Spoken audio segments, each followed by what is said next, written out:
So, I was warned at work to stop pretending to be butter.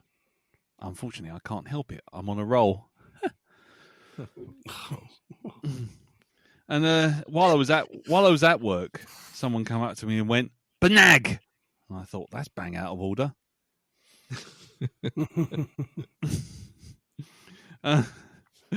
I got a friend who's fallen in love with 2 school bags. He's bisexual.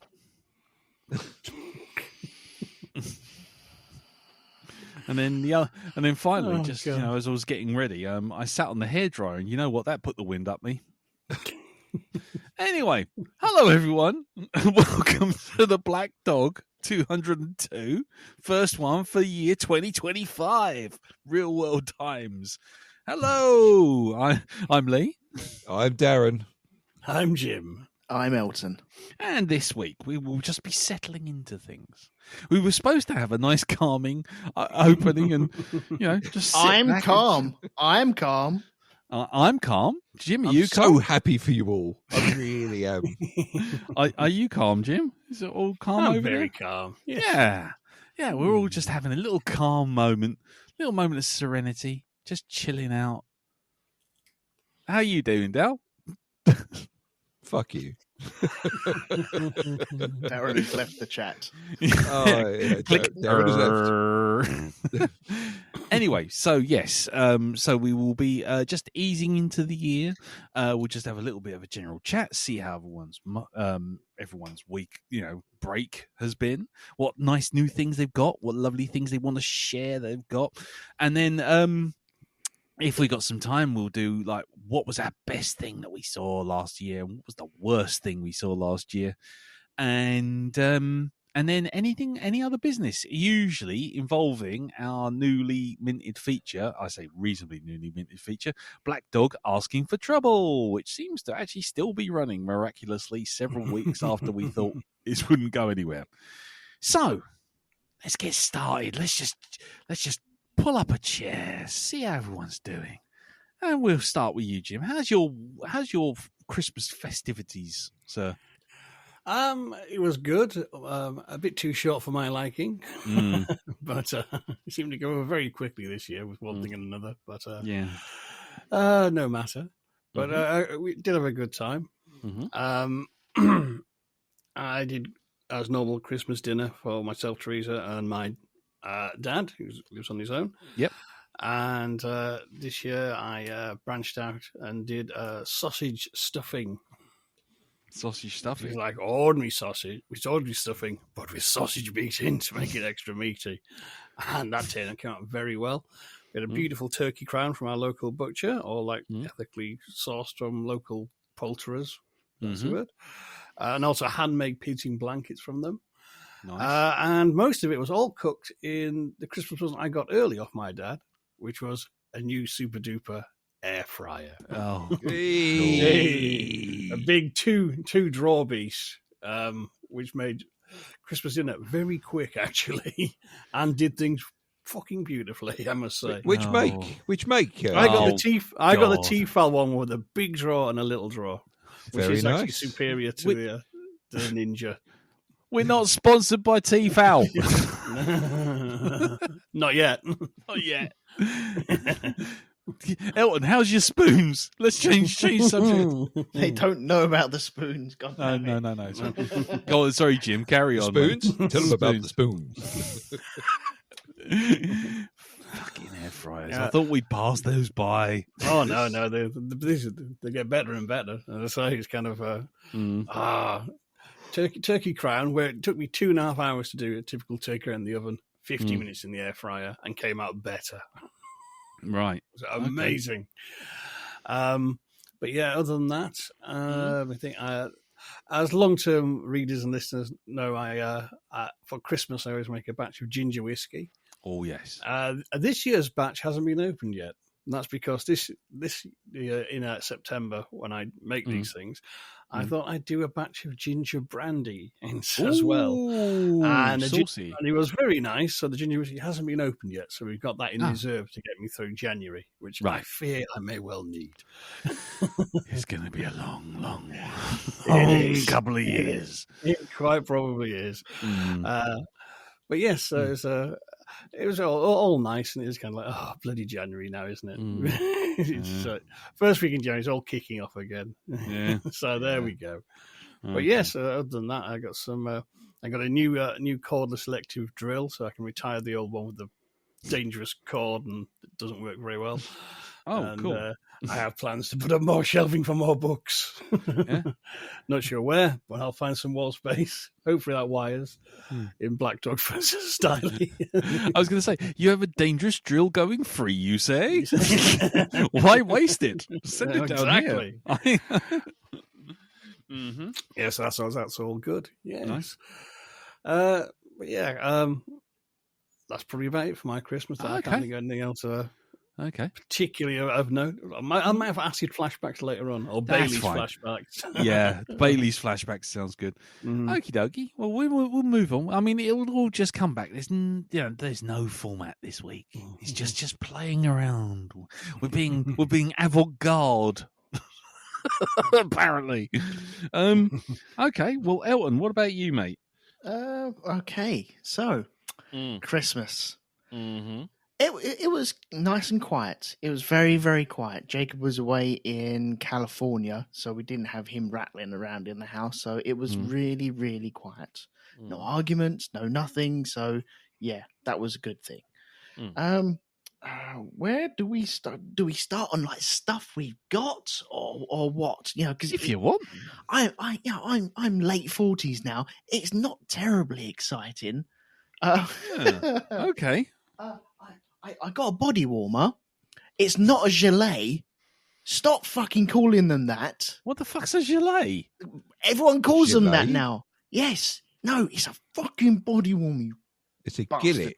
That's basically where gilet. Spelled it. That's not a gilet. It's like bouquet is bucket. It's like, no, fuck off. Yep. The slogan should be gilet, the bay a man can gay.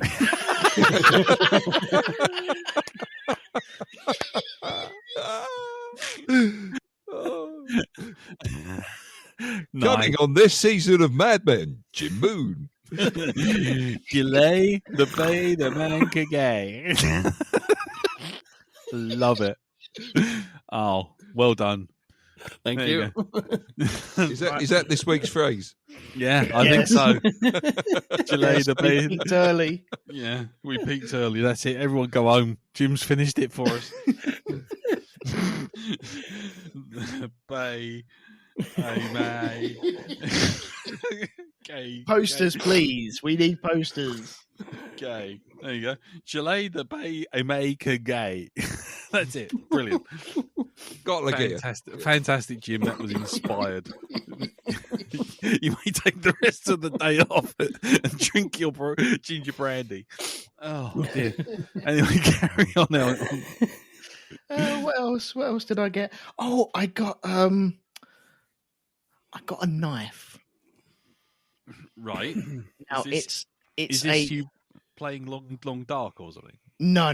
This is an actual knife. It's for work. It's like it's got a Stanley knife blade on it, but it's not a Stanley knife. It's a Milwaukee knife, and it's really nice and tough and everything. Took me 10 minutes to cut myself with it. Yes. Honestly, just sitting there, just playing around with it. I'm like, all of a sudden, this blood started pouring out my fingers. Oh fuck! Not already. Why were you playing with your knife? You weren't needing it. It was my new toy, and I can't. I can't just open it and okay, that's nice. Let's put it down. Let's be sensible. No, like Kimmy's opening her presents, and there's me with blood pouring out my finger. Were you going, throw a fruit at me? Go on, throw a fruit. I'll cut it in the air. You've reminded me as well. Thank you very much. I had a near-death experience. What, with a fruit? No, but it did remind me of it. So, okay, go on. My brother-in-law, he always gets a gadget when we go down to see them. at Christmas, and there's been years where it's been like the new PlayStation 4 or one of them flying sharks that you can fly through your house, or a drone, or many other electric bicycle. I think it was last time we went down there. This time it was a crossbow. And I was like, good Lord.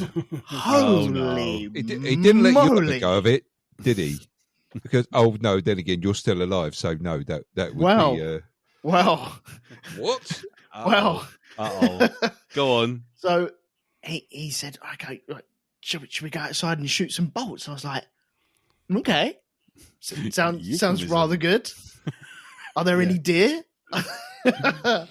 So he set up this target at the end of his garden, and we're taking shots, and it's got like an ACOG, not an ACOG scope. What's the other one with the little laser dot in the middle of it? It's got one of them built onto it. It actually got a magazine for 7 bolts, I think it is. So you just load this magazine on top, fire, reload, fire, reload. It's brilliant. It's like an air gun where you have the spring, and you open it up.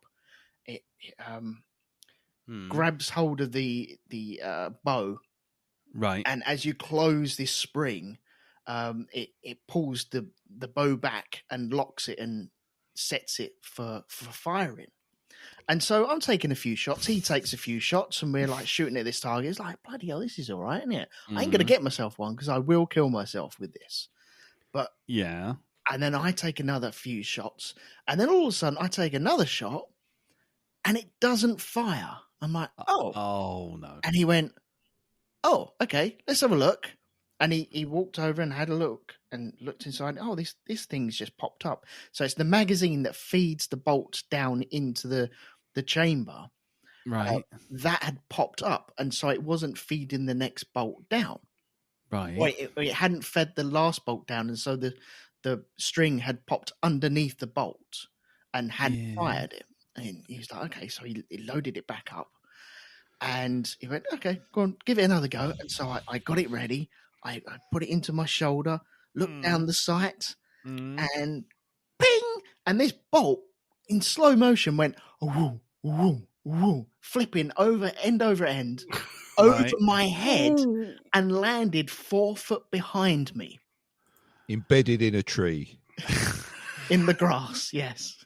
Jesus Christ. Fucking hell. And I was like, what happened there? He went, I think that was a misfire. I was like, fucking Really? No shit. That was God telling you to go home. Yes. Just, wow. So then I placed it on the floor and stepped away. The fuck? I mean, I've got a number of different questions here. I mean, firstly, why does he need a crossbow? It doesn't. He doesn't. Nobody needs a crossbow. How does he know how to Apart from handle William Tell. Yeah, and even that was really just to inefficiently take apples off the top of his son's head. And that's why the fruit reminded me of that story. There we go. The inner workings of Elton's mind. Love it. There we go. So the next question, how does he know how to use one if he's never had one and has no need to have one? Internet, innit? Everyone knows. Everyone's seen The Walking Dead. You all know how to use these things. You're not Daryl fucking Dixon. No, clearly not. He checked his bank statement and looked for payments to Mr. W. Tell. Jesus Christ. It's just in case of the zombie apocalypse. That's all it is. Then you don't take something with ammo. Oh, I know. Yeah, you That's use not how- a hatchet. I would. My weapon of choice would be a hatchet. My weapon of choice would be a brick bat. A brick bat. Yes, you tie a brick to the end of a cricket bat. Oh, you're going to be having to recharge your stamina quite a lot. Yes, I know. But Every swing will be like, oh, hang on a minute. But every swing will count. As opposed Will to it a though? Yeah, you'll be. Well, look, if my current history of swinging anything at anything is any indicator, I say yes, it will. But I would say, you're there trying to prise the hatchet out of the body. It's just not going to work, is it? Hatchets Right. get stuck. You need something blunt. Take him down. Carry on going. Blunt. With a brick tied to a bat. Damn right. I believe they did test this on Mythbusters of different weapons. Oh yeah, and it was definitely like you say, melee weapons came out better because there's too much aiming involved with anything with that fires projectiles basically, and they swarm on you too quickly because you only take down one at a time. Yeah. But with say like a good axe, you can actually cut circles of zombies down. They will still eat you in the end, but you will last longer if you corner. Yeah, I'll go along with that. So, what would your zombie weapon of choice be, Dal? Oh, my zombie weapon of choice. What would it be? Well, again, it would have to be a melee weapon. Yeah, I think blunt instrument would have to be right because, as you say, it's the taking the blade out can waste time if it gets really embedded right in someone's body. You're going to have to use a foot on the chest to get the blade out, but by then a zombie can come in and bite you on the ankle, so that wouldn't be very good. No. So no, I think a blunt instrument of some kind, something like Negan's baseball bat, something like that. Yeah. I think he had the right idea. Yeah. Especially with like the barbed wire and everything on it. Yeah. So something like that, I think, probably. See, he understands. See, Darren gets it. None of this hatchet bollocks.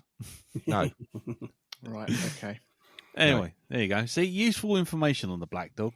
You always rely on us. I would go for a super version of Art the Clown's whip from Terrifier 2.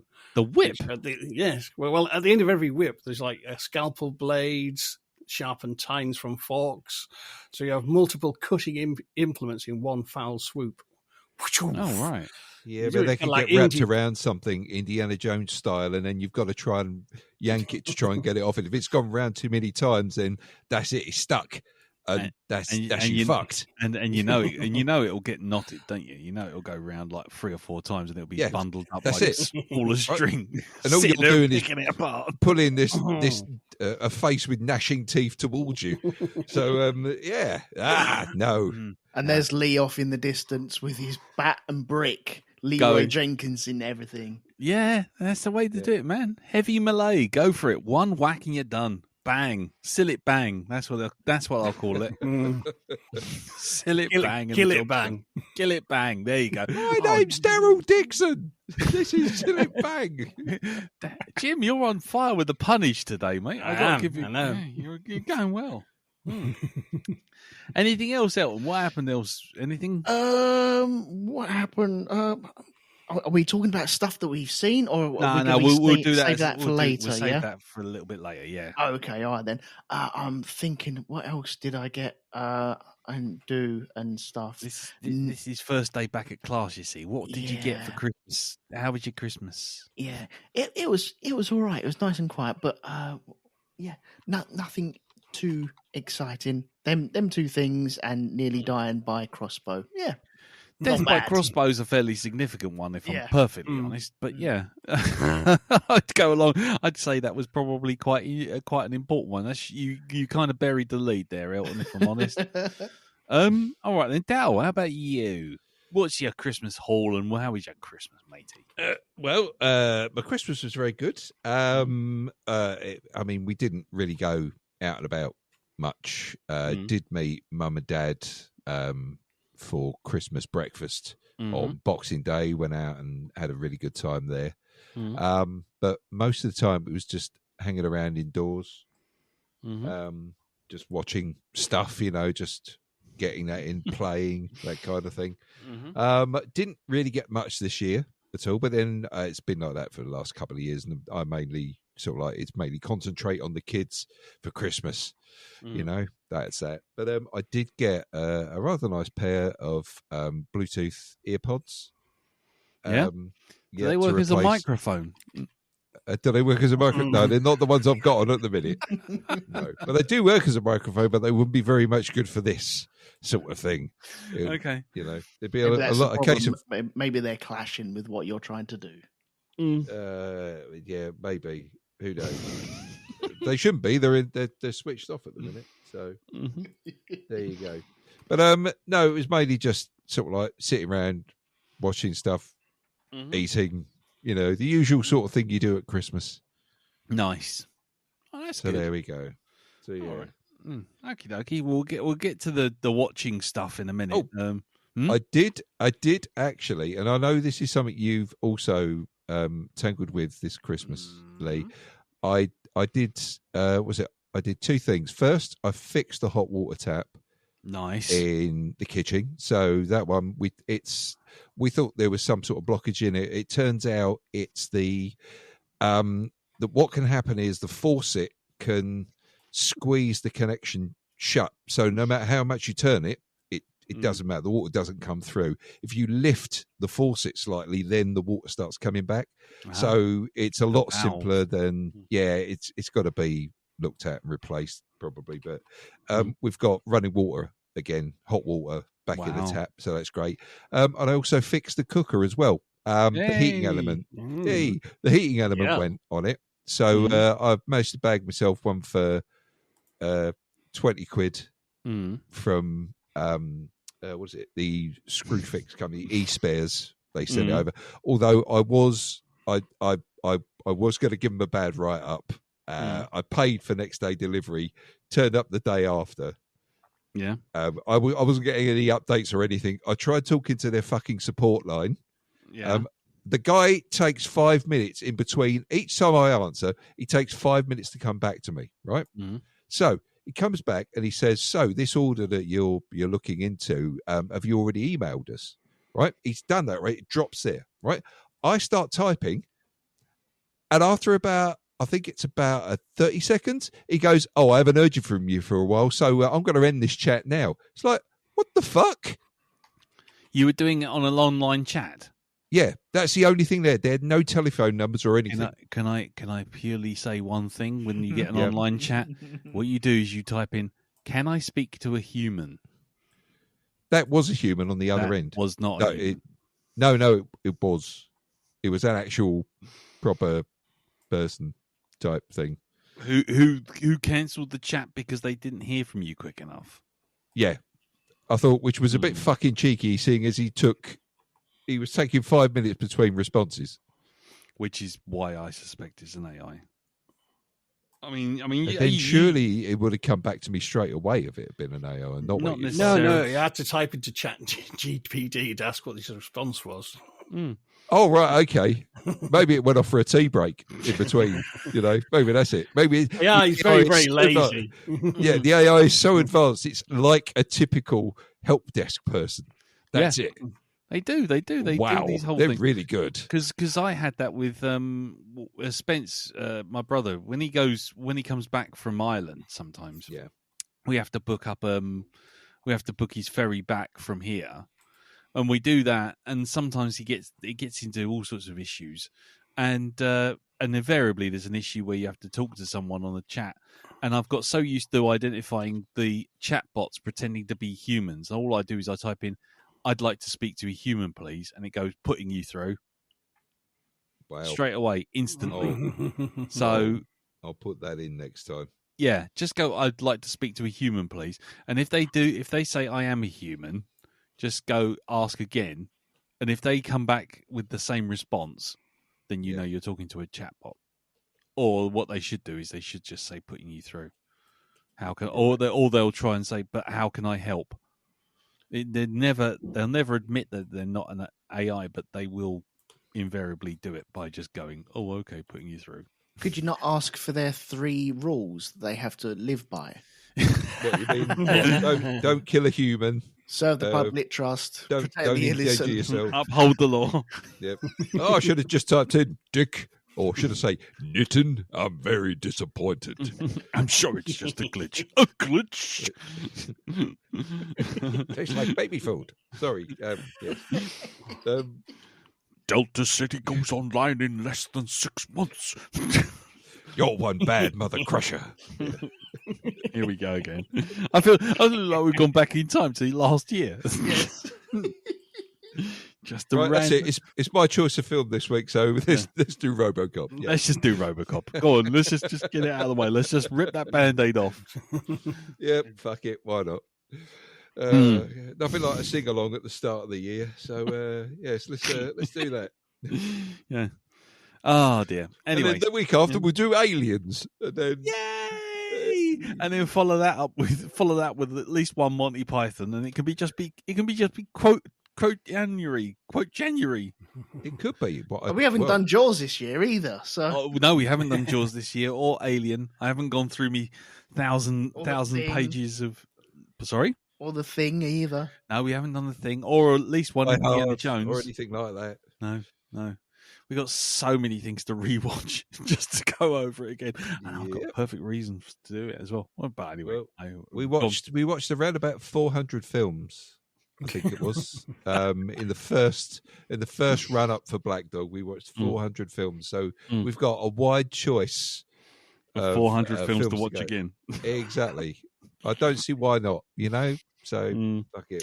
If you want, I can change my selection to The Cop of Robo. If you like. No. We'll go for whatever random shit you just dredged up because you saw a fancy thumbnail and thought, oh, that's bound to be good. It's got Brad Pitt on the front. Right, okay, no problem. Yeah, it's Money Plane, isn't it? We're watching Money Plane. Money Plane. It's Money Plane 2. This time it's personal. Yeah, or this time it's Persil. Yeah. Benjamin Crouch the third. We could have had that for the Laundrette Part 2. This time it's Persil. Oh, yeah. Anyway, God Almighty. What is it with everyone else trying to steal my punnage job? I have one job here. One's to keep the podcast rolling, and the other one is to just do terrible puns. Why is everyone nicking my jobs? I feel I'm being superseded by AI. I'm being done. Yeah, God.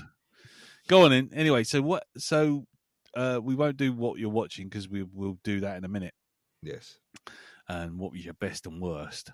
But anything else, mate? That was it, right? No, really. It's just that apart from fixing stuff. And at least one cinema trip in there. But do you want me to talk about that? Yeah, go for it.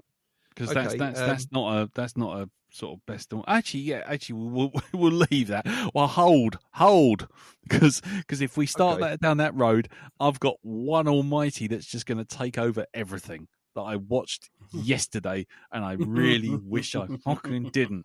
I wonder what film that is. I don't know. I've got a nagging thing at the back of my head. Well, I think for this time next year, I think it's In with a Bullet as the worst thing I've ever watched in my entire fucking life. But anyway, let's just leave that there. Okay, because I just got two things that I did see. That was all. So go on. Go on. Yeah. The first film, the actual film that we saw was We Live in Time. Okay. Which is the Florence Pugh and Andrew Garfield one. Which is about a couple and basically their lives together. It doesn't run the actual linearly. It's not linearly, but it works. It works really well. And I thought both of them were absolutely brilliant in the roles. I'm liking Florence Pugh the more I see her in stuff, and Andrew Garfield the more stuff he does. I just think this is it's one of those sort of don't make sure the room has been dusted before you watch it type films. It's right. It really is. It's a bit of a ride. Is it a dusty room? Is it a really dusty room, Dale? It's a bit of a dusty room one, yeah. Okay. So, but there you go. Just really, really, really well done. Okay. And the TV series I've been watching, which I just finished season 1 of, is The Rig on Amazon. I saw that. I saw that on the Amazon Prime, and I thought didn't that come out on ITV or something? No, it's solely an Amazon Prime series. That one. I could have sworn it came out ages ago on ITV. But anyway, go on. I didn't get to watch it, but go on, carry on, mate. Sorry. But yeah, the rig. It's all about an oil rig out just off the coast of. It's on the coast of Scotland, just off of there, out in the middle of the North Sea. I think that's where it is. Yeah. And what happens is one day there's an event, and a fog bank just rolls in really quickly onto the area where they are, and all this strange stuff starts happening to the people that's on board the rig. Oh, right. And it's really, there are no like monsters in it or anything like this. It's more the sort of what the fuck is going on, right? Because they get cut off from the mainland, and you only see their point of view. So you don't see if this event is affecting anything else at all. You just get their point of view from where they are. Oh. And I've just finished season 1. As I say, it's only 6 episodes. It's not very long at all. But season 2 has just hit. Right. So I'm going to be starting that tomorrow. Oh. But I liked it. I thought it's got some nice tension in it. It's a slow burn. Yeah. But it's a bit of an environmental sort of edge to this. Is it Earth, Gaia coming up and taking them over and punishing them? Not Gaia, no. But yes. There is something else going on though. Okay. And it's what is this? Has war broken out? Is this a chemical weapon? Is there something else that's going on? But yeah. So it's going to be interesting to see where they take season 2. Yeah. Because it does lead on to it. It's not like there is a possibility for a second season, and well, they did go and make it. So yeah, the first season is about the event itself, about what's going on, and apparently the second season is about survival. So yeah, but yeah, I liked it. I thought the performances were really good. Ian Glenn is in it as the actual sort of the captain, if you want to call him that.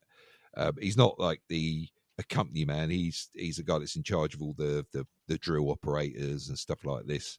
They do have a company operative on there that's very sort of like, well, we've got to keep up with the quotas, and it starts off you think that, yeah, it's sort of, but they do reveal more about their characters as they go, and you learn about their pasts and stuff like this. So that was good. That was good. We really enjoyed that. We watched it last year and really enjoyed it. And nice. It's one of those things that made you think, why has no one done a story set on an oil rig before? Because it is such a brilliant environment. It is, and it's so enclosed. It's like you've only got so far to run. It's like full of absolute dangers. Yeah. Indeed. And the way it's filmed, you make me realise kind of these aren't fun places to work. I'm never going on one ever, ever, ever. No, indeed. And then you got things like the food starts running out, and then tensions between the crew starts getting a bit sort of aggressive, and there's a lot of that thrown in there. But you're right, Jim. It's very how no one's thought of this before, I don't know. There is a video game that's out at the moment that is set on an oil rig, and I think that's more sort of, this one's got I don't know if you felt the same, but it's had a little bit of a H.P. Lovecraft feel to it, because I always not in tentacle horrors, but into like cosmic dread of something like. Now you're up against something you have no clue about. It's not. Yeah, it's like the vastness of the sea. Yes, and like what's down there. What is going on? What is causing all this problem? So yeah, very. I say very good. Really enjoyed that, and I'm looking forward to starting season 2. Nice. Tomorrow. So there we go. One other thing, Squid Game 2.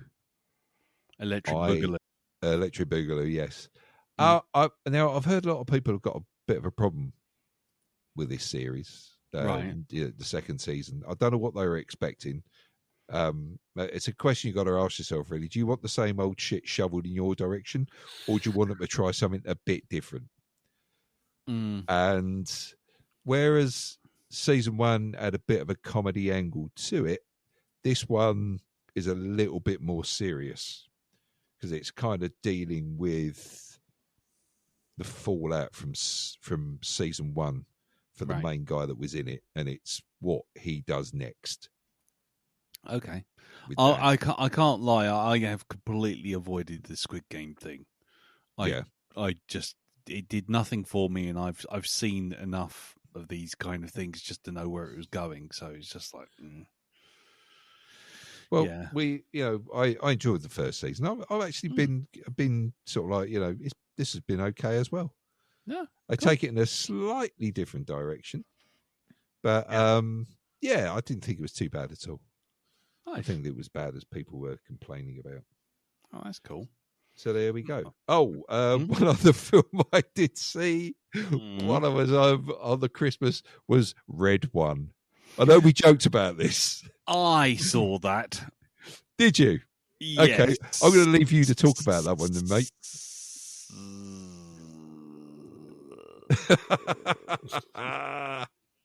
Lovely. Fucking hell. It's been a miserable fucking Christmas for films, I'll just tell you that for nothing. Right. Okay, well, just quickly for me, my Christmas was kind of all over the place, really. Carol, firstly on New Year's Day, Carol went to Australia. Hopefully she's listening to this now. Sitting somewhere 10,000 miles away. In fact, she just sent me a WhatsApp to say that she's off water skiing. So that's she can still reach you from there. Yeah, even now. So she's out there. She's out there with her mate at the moment, water skiing, or maybe in hospital. I don't know how the water skiing is going, to be perfectly frank. But she's gone out there to visit Rellies, and she's out there for 6 weeks. So she'll be back. She'll be back. She'll be back in February sometime. She's gone to the death country. Excellent. Where everything's prone to kill you. Well, exactly. She did take a photograph. She went for a walk around the sort of harbour, Sydney Harbour, and ran into an orb weaver spider that was big enough to eat a bird. So that's Jesus Christ. Yeah, got a photograph of it as well. So it's best leave him alone. What was that? That you quote your daughter? It's not on the green list, Dad. It's not on the green list. No. I think this one's more in the amber. This is amber. All right, okay. But anyway, apart from that, we had a nice quiet Christmas. That's mainly because my brother and his family are still over in Ireland. So it's just everyone just kind of goes around. Mum's she makes Christmas dinner, which is very nice. And my brother bought her a twin tin air fryer. Fantastic. No, not really. Not really. I mean, literally, because I obviously my office and all my equipment now is around her house. So every day I get. You'll never guess what I made in the air fryer today. I mean, she's made everything from roast dinners to pizzas to omelettes to scones to fucking I don't know. But all I know is the only time I've ever engaged with the conversation is I said, well, why don't you do some noodles in it? And she went, don't be silly, you can't do noodles in that. And that was it. It was like, oh, well, so much for that conversation. It's just fucking air fryers, man. It's just a hairdryer with pretensions. So you keep saying that. Yeah, I know, because I hear this thing come on. I mean, she uses it more than she uses the front door. I mean, literally, it's just like the fucking thing's on and off all the time. It's like beep, beep, beep. Oh, look what it can do. You are Donald Sutherland in fucking Invasion of the Body Snatchers, mate. I'll tell you that. Yeah, I know. And you're all the pod people. What the fuck is going on? Elton, tell me you haven't got an air fryer. No, never had one in the house. Cool. Love it. It's in the shed. I don't have a shed in your face. Yeah, it's in the conservatoire. Yeah, it's in the West Wing. Conservatoire. Yeah, it's right by my gilet and my spoons. Your spawns. He's got the spoons. I'm eating merce with a span in my gilet. Yeah. Oh, be nice to Elton month is over, isn't it? Oh, yes. Oh, yeah, that ship has sailed, my friend. Yeah. You decided to take 2 weeks off in the middle of it, not me. Yeah. We were all trying to be nice, even when you weren't here. This was a designated nice zone for you, a safe space, and you neglected to use that safe space. We provided, you didn't take advantage. I mean, you know, some people were suggesting that maybe you even were into being punished. Oh yeah. Love it. Anyway, my Christmas. So for my stash and my haul, to put it down into crass terms, everyone kind of figured out in the household that now that I've got a big 4K telly and my PlayStation 5 is basically an ultra Blu-ray, all my Blu-rays are being replaced by 4K Ultra HD Blu-rays. So I have now got in Ultra HD Blade Runner and its sequel, Alien and Aliens, and The Thing, and Predator. Looking across the. So that's my start. I'm into the 4K double dip now. You're doing the double dipping. Damn right. Especially considering I actually thought, you know what I'll do? I will look for a film that I've got in my selection and see if I can watch it on streaming. And I picked a film and I couldn't fucking find it unless I went onto Mubi. So it's just like, fuck this bollocks. I'm going to replace my stuff with 4K. Thank you very much indeed.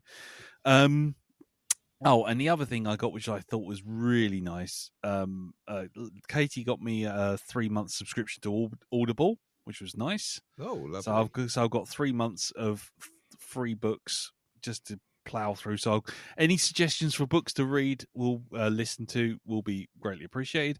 And then this is to everyone, by the way.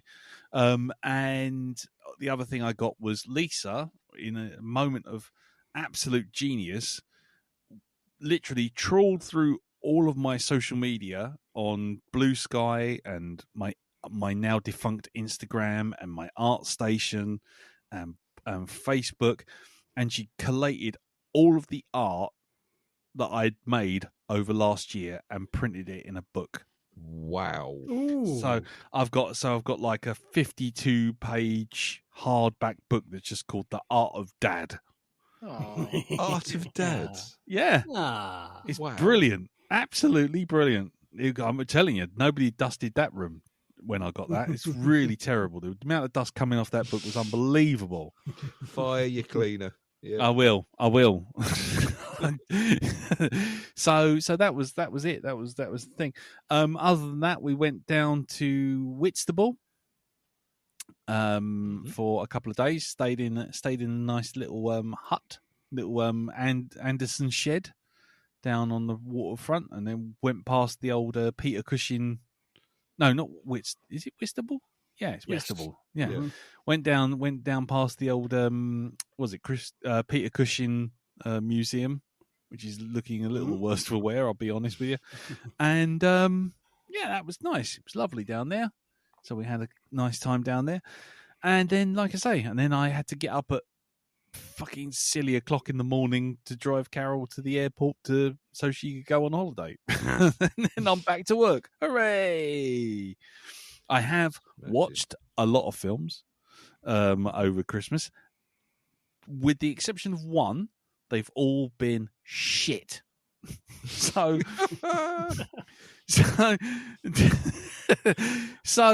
let's start our I'll tell you what, here's the option. Do you want to talk about your films? All right. Or do you want to do an asking for trouble question? We can do an asking for trouble question, break it up a little bit. What do you reckon? Asking for trouble. Yeah, asking for trouble. Okay. Let's do asking for trouble. Okay, here we go. So let's go down the list because we did put on the Facebook group that if anybody wanted to put a few more out, for a few questions for us for this episode, we will do that. And so the first one, Michael Wilding got in there and said, should there be extras on streaming services, like deleted scenes, director's commentaries, or should that just be saved for DVD and Blu-ray releases?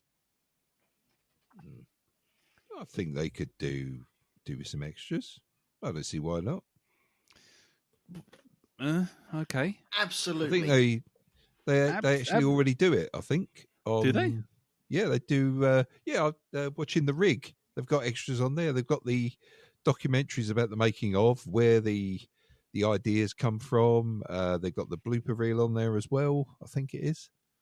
Yeah. Yeah, they've got the how they made the effects for the rig itself.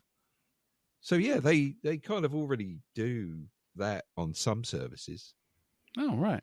You shouted up absolutely there, Elton. Yeah, I used to enjoy watching the some of the stuff, especially when you're watching a film that you're really into, and you're like, well, I wonder how they did that, and I wonder if they have something on there, and they normally do, because it's normally a scene where you're like, yeah, look, this is where we spent a lot of the money, and we're going to show you how we spent our money because it's awesome.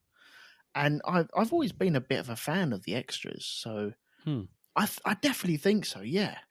And I'm a fan of the DVDs. I got DVDs for Christmas this year. I asked for them. I love DVDs. I don't care if they're not HD or anything like that. I just love DVDs. Okay, cool. What DVDs do you get, just out of interest? Oh, I asked for Rome. The HBO series. I've got that. I've seen the first episode years and years ago, and it's always been I must get around to watching that one day, but I've never owned it, and so now I asked for it specifically so I could actually watch it. So I've got it all there ready to go. I'm hoping it's about the Gregorian calendar and the changeover from when Julius Caesar had his Julian calendar, and then he died, and then his nephew or something like that took over and then changed the calendar again and stole a day from February. That's what I'm hoping for anyway. Well, actually, it's You're very easy to please, aren't you, Elton? Yes. Very easy to please. It's a 25-part documentary about the invention of baths. Oh, okay. Yeah. You got the Tim not bath? a single plug. Not a single plug. What about you, Jim? Do you think there should be extras on streaming? I think so. I mean, like for foreign language films, you should definitely have the option to watch it in the original language with subtitles, the proper version, or be a moron and watch it dubbed. It grinds my gears when I see foreign language films. You can only watch them dubbed because that's a hard pass from me because dubbing is shit. It's always shit. And it's not acceptable. End of story. Not acceptable, Jim Moon. I'm going to be controversial here. I don't think the extras should. I mean, extras like proper subtitles. Yeah, I go along with that. But extras like the makings of and all that kind of stuff, I don't think they should be on streaming. And the reason I say that is because, firstly, they'll charge you for them. Like the documentaries and the making ofs and all that kind of stuff. Like, for example, that Never Surrender for Galaxy Quest. I dimly recall that was on the special edition of one of the Galaxy Quest anniversary DVDs or something. Now you can only get it if you go onto Amazon Prime and rent it for $7.99. Because we got that, we reviewed that. And now it's gone off. I don't know if it's still there now, if it's come back, but it definitely has gone off, and I think that's because the Galaxy Quest 4K's just come out, and so Well, I think maybe if extras are just added, like they would be on a DVD, just included with the thing, then fair enough. But if they're going to charge for it, then that is a bit cheeky. Yeah, I just think it's the enshitting of everything in the entire world. It's just like go on Blue Sky. It's lovely here, right? Send the bots in. It's just like, oh, for God's sake, go on streaming. Oh, look, every film I could ever have. No, it's being turned into 17 different streaming services. It's like, no, I can't see how extras wouldn't end up being charged for. I'd much rather have them on a DVD that you can access whenever you want and be free at point of sale. That's it. Once you bought them, done. I just suspect that all that shit is just going to get monetized up the wazoo till eventually it's going to be like, oh, you want to watch the credits? That's an extra 70p. So, yeah. So I anything that keeps away from the bloody streaming, I could do without. So there. Me, grumpy. Lee Grumpy. Maybe this is 2025 Lee. New year, old Lee. Do you want to do the films or do you want to do another question? I'm easy either way. Can I answer one from a couple of weeks ago? If you don't yes, because you weren't around for a couple. Go on, and if you want to answer it, you go right ahead, ask the question, and answer it. Okay, so this was from Oliver Monk, and he said, "Picture the scene: the four of you are only survivors of the shipwreck. You know this, and it's about there is no food, although miraculously you each find a magical cardboard box with a big round hole in it, filled with never-ending supply of your favourite crisps. What are you eating until scurvy finally does you in?" So, I know you guys all answered this, and I was screaming at my MP3 player when you was answering this. You have an MP3 player, do you? Of course he does. Yes. Yes. It goes right next to his spoons. And do you like going to the discotheque? Do you? Do you like going to a discotheque? in his gilet. In his gilet. Your gilet. While playing a tune on your spoons. Yes? Have you ever drunk belly out of a shoe? Fuck this. Go on, Elton. What's your magic crisps? Go on. So the crisps I was screaming at you guys were, and I think someone mentioned it, was no, not hedgehog. Pickled onion monster munch, definitely. What the fuck? You'll be dead within a day. I love pickled onion monster munch, and also salt and vinegar discos because they're dangerous. Yeah, the more you get in the bag, the more dangerous they become because the vinegar becomes more concentrated until you get those little bits at the bottom. You think, oh, I'll just pop them in my mouth. You never learn. It's you Russian never fucking roulette. learn. It is. I'll just have the dust from the bottom of them. Ah! You've seen those fucking Wile E. Coyote cartoons where he eats some alum. You know, in his face, it turns into a fucking puckered arsehole. Yeah. Yeah, that's what happens when you have the dust from the bottom of a fucking Disco's packet. Yeah. A salt and vinegar Disco's packet.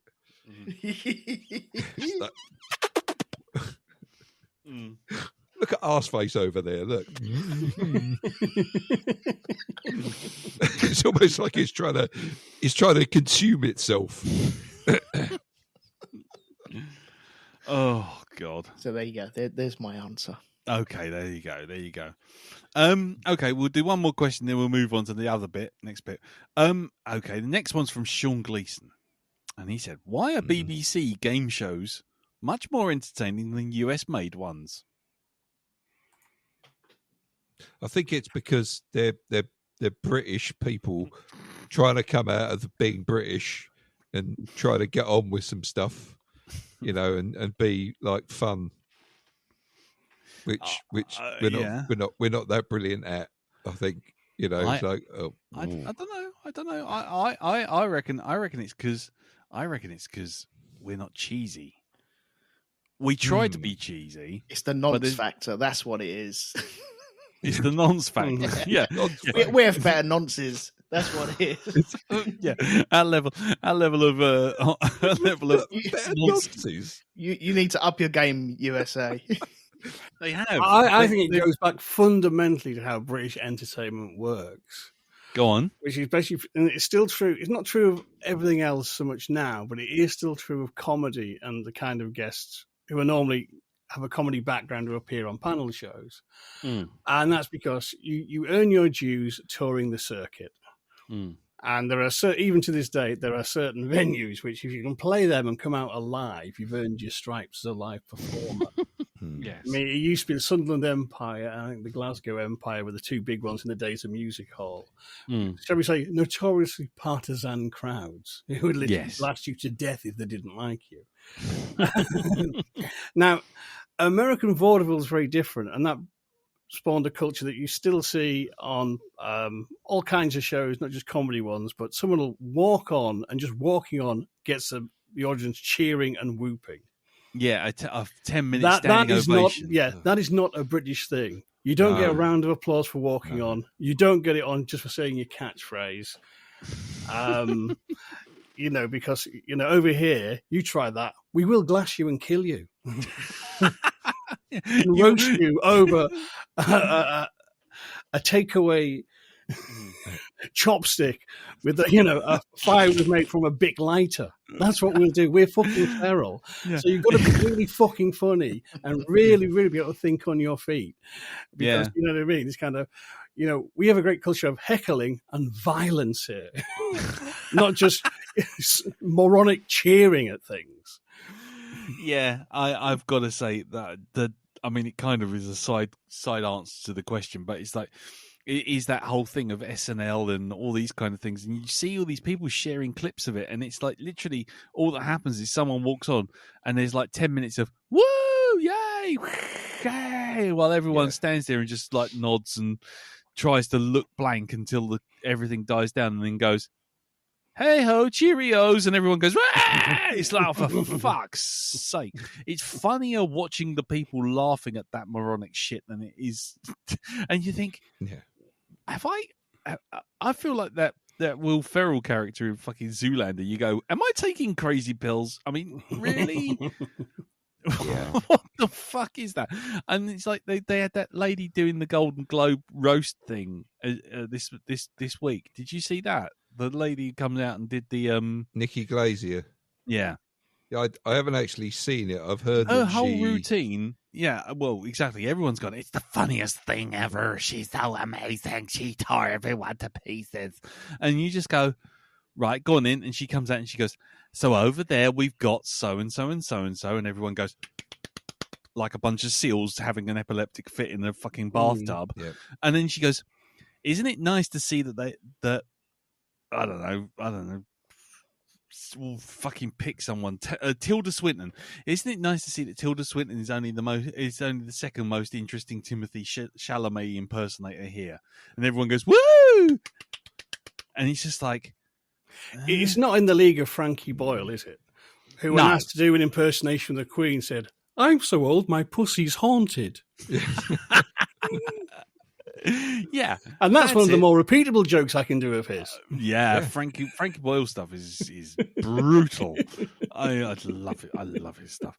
Yeah, and so that kind of thing, I agree. It kind of goes to that whole thing of you get the cheesy sort of game show stuff, but there's an authenticity to it because people just don't clap and cheer for absolutely nothing. We have to be entertained or we will kill you, as you say. Another big round of applause you can get if you go on there and just go, God, and it just like, that's it. They fucking erupt. That's it. Just mention God. You'll be fine. Or anything vaguely patriotic. Yeah. And, Jesus, man. Just stop. Stop now. You see, this is why, like, fucking things like Blankety Blank over here. Right? Yeah. What a fantastic fucking show that was with both Les Dawson and Terry Wogan. Right? Oh, actually, and the one with Bradley Walsh now. Yeah. Right. But they always went on about how shit the program was, how shit the prizes were. Right. With everyone just giving like sarcastically going, "Ooh, a tease made," and the whole audience are doing it. Yeah. You don't get that on US game shows. You you really don't. That's it. No. By the way, just looking at the Frankie Boyle quotes. I was trying to get a joke up. These. Theresa May looks like a cat that knows it's going to die.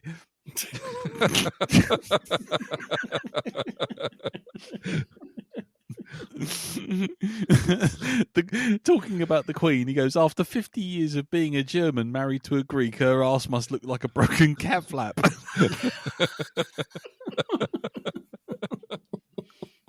Fucking hell.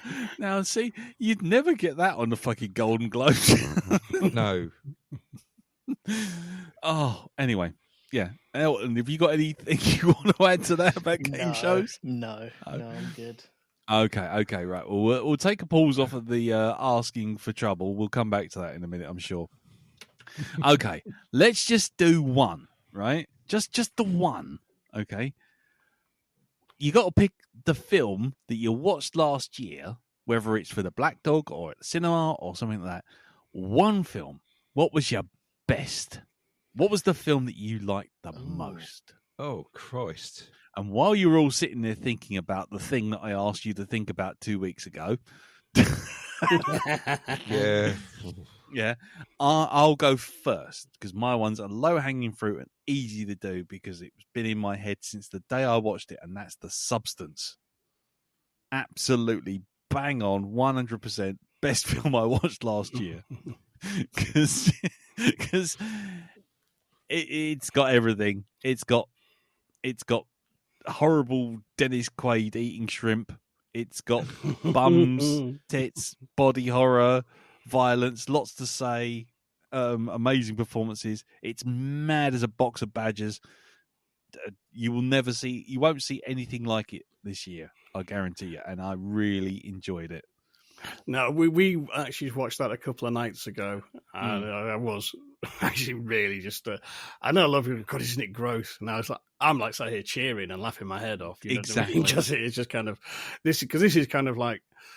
So you can see all these influences from all the dubious things I grew up with, like William Burroughs books and David Cronenberg and Brian Yuzna movies, like Society and Stuart Gordon movies like From Beyond, all bubbling up in this absolutely twisted as fuck film.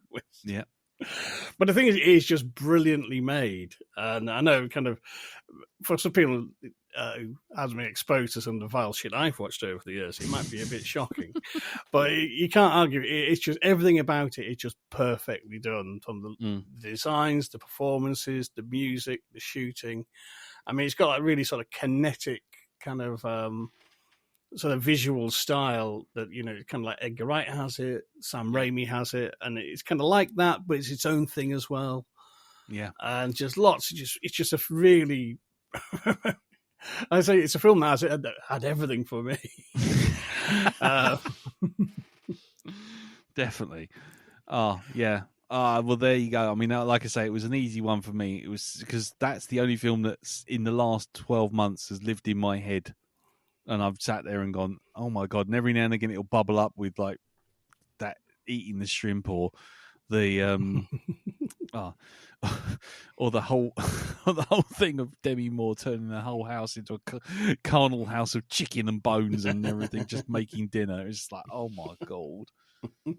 It's not a film you can just sit there and go, oh yeah, let's sit down with Nan and watch this. It's not that. Excuse me. So what about you, Jim? Is that yours as well? Well, it was kind of closely sort of tied for me for a film called Red Rooms. Oh, right. Which I think, strictly speaking, came out in 2023. But I think it only got released over here early 2024, and kind of being a foreign language film, it kind of gave it a little in the mix. I just recently sort of caught it, but it's a French-Canadian film, so it is in the French. And it's it's basically, I mean, from the premise, it sounds like it's going to be kind of this sort of serial killer, sort of snuff movie sort of movie. Because it's about this killer has been caught. He's going on trial, and basically he's killed 3 teenage girls, filmed it, and sold it on the dark web. Right. But it's actually about a woman who is a model who goes to trial and becomes obsessed. And the thing is, they've only ever found 2 of the movies and not the third. Oh. And she just goes down this very sort of dark journey of becoming more obsessed with this case. But it isn't a thriller, and it's not a horror movie. But it is a film that will really make you uncomfortable and squirm. And it's a really, really good drama. I think it has a lot to say about our obsession with this sort of stuff. Yeah. But also how people do, get obsessed with not just dark stuff, but just technology in general. Yeah. And how people can be completely isolated by technology. There's lots of different sort of layers to it. It's just really well acted, really well thought out, and it doesn't over-explain anything, and it leaves you with a lot of questions. It's one, if it comes up on streaming, I will put it forward for the Black Dog, because it was kind of like, fucking hell, that was a bit of a ride. That wasn't what I expected. There's been quite a few films about this, snuff films, serial killers, and you know what I mean. There's almost a little subgenre of people who get drawn into investigating this stuff, but it wasn't that sort of film at all. Really interesting, and just I say quite like nothing else, which is something that's always like a massive plus point in the movie. One that really kind of like, oh wow, came out of left field. Yeah, absolutely, completely blindsided us, but it's. Nice. I mean, it's one of those things. I mean, normally, we have a few bottles of wine, and on average, I think we get through a bottle of wine per film between me and Teresa. Yeah. We had about 3/4 of a bottle left because neither of us, we were that just sucked in about where is this film going, what's going on. We weren't drinking. You know what I mean? Right. Literally, it was that kind of like, yeah, what? Where's this going? And you're never sure where it's going. It's not a typical story of you go, oh, I know where you got possibly where it could go. This completely is you're off a map here in this sort of story, and it's very rare you find those sort of things. No. I think the substance is quite similar to that, is because it isn't. Yeah, it's like it's in its own territory. Yeah, doing its own thing. Yeah, nice. Okay, so that's Red Rooms. Okay, so me and Jim have filled for time. Anyone else want to jump in? Well, there's probably more I've seen sort of on streaming, but just going through the list of films that I watched at the cinema last year. Let's see. I won't pick any of the cliched ones that everybody else is like Deadpool or Wicked, because films outside of the general mainstream. I think Civil War was one of my favorites. The Alex Garland one. Yeah. Yeah. I want to see that. I like good. That.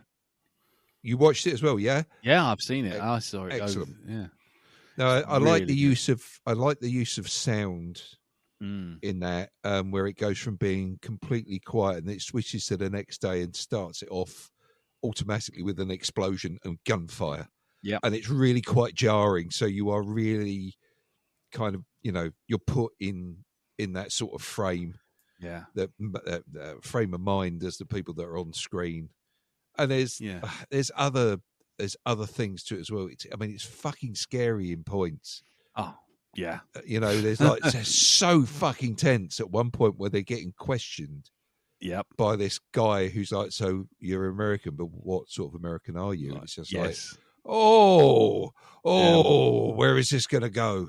Yeah, exactly. Where it's going to go is in that pit right behind him. God. It's just beautiful. Just really, just the tense, the atmosphere in it in places is just beautiful. Really, really well done. And it's, I know it might seem like a fantastic premise, but to tell you the truth, considering what we've seen over the last 5 or 6 years, I don't think it's that incredible.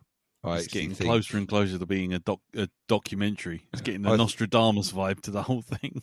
Well, just so that if anybody hasn't really worked this out or doesn't know anything about the film, America descends into chaos when the president is going to force a third term. Yes. which they're not allowed to. They can only have 2 terms, and they've got to take a break, and then they can come back to it at some point, I think. And a certain person who will be taking the reins of power in America recently, there's been word of him possibly, maybe going for a 3rd term. Who knows? There's been rumours of it. I'm not saying it's true, but I thought Elon Musk this is his 1st term. Oh, let's not talk about. Let's just just not. That's a man that's going to find that. His situation is going to change quite swiftly. I think yes, especially knowing who he's siding with and how he treats people who don't actually bow down to him. I'm just hoping the ketamine addiction finally gets to him.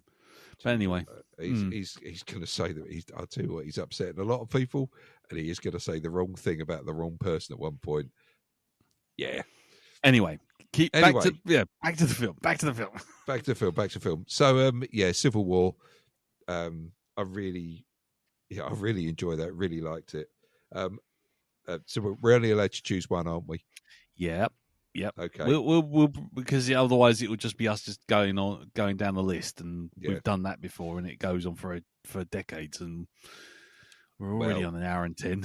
I think I've got my worst film.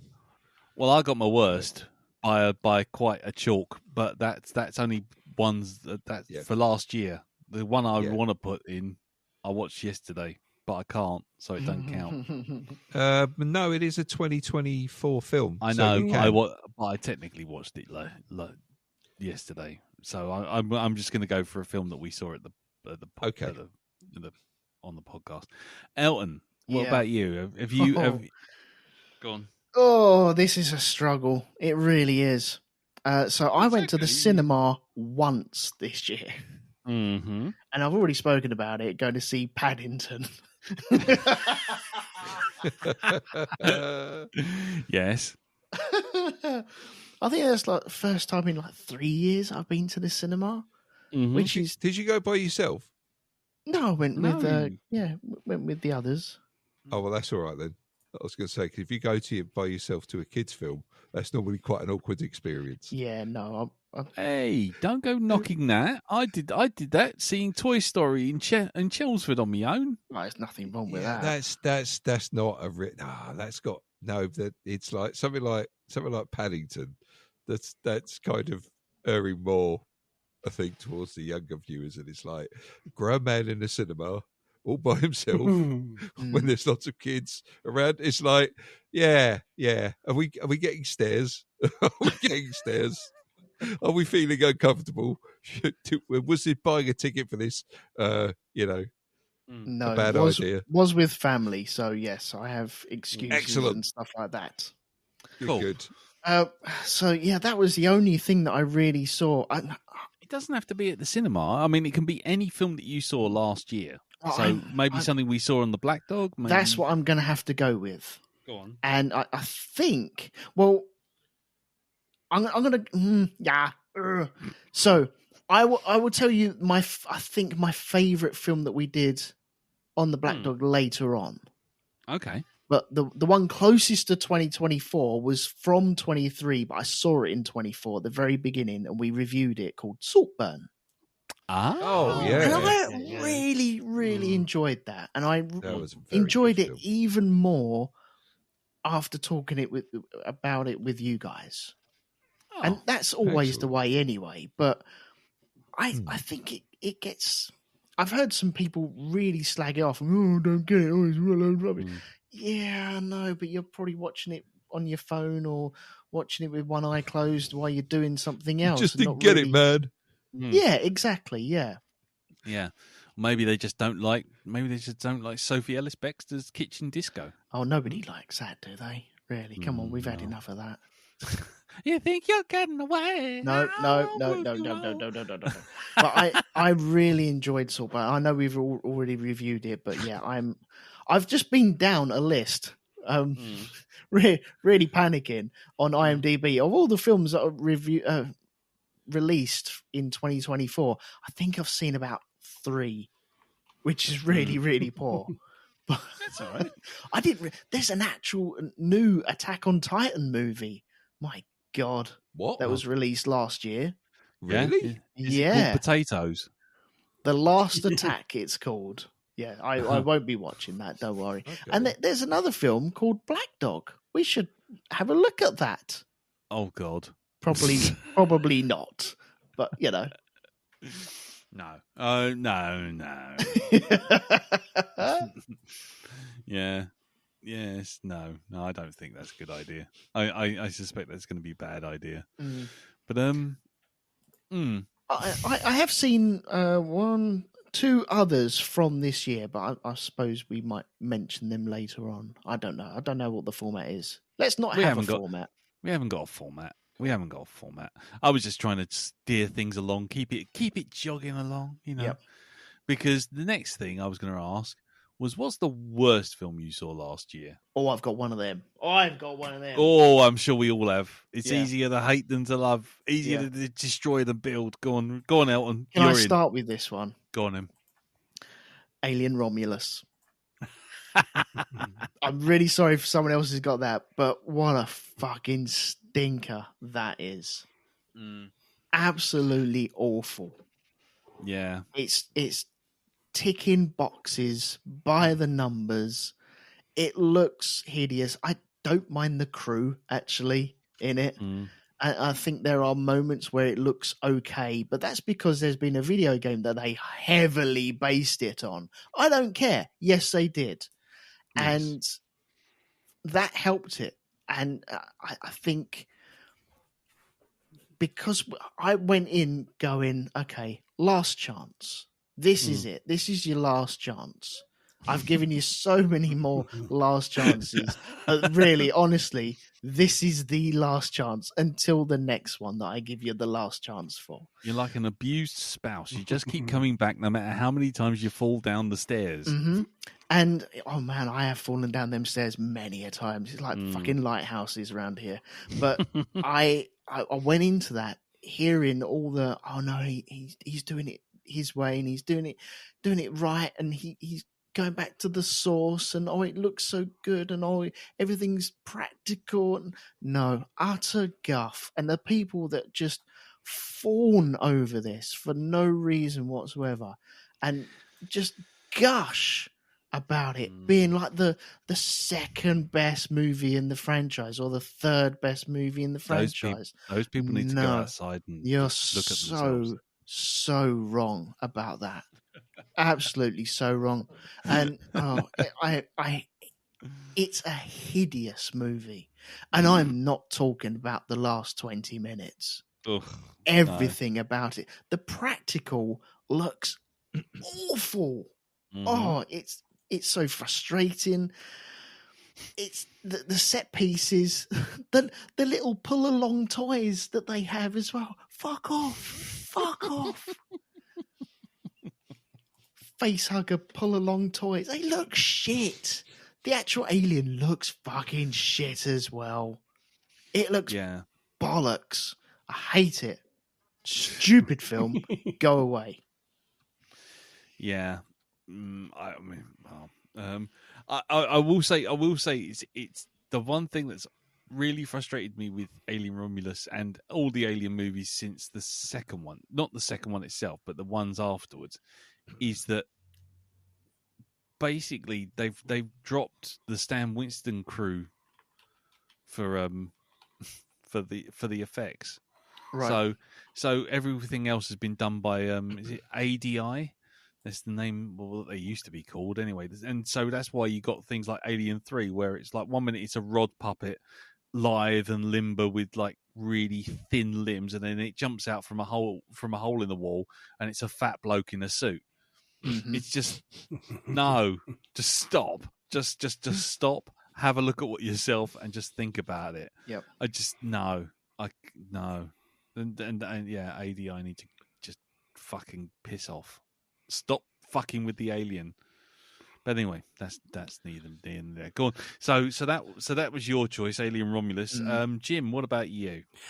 Well, I originally was going to go for Alien Romulus. Well, my reasoning was it's kind of I've probably seen. I mean, I'm sticking very much to films that came out this year. Because I saw some fucking shockers that weren't made this year in the course of my researches. But,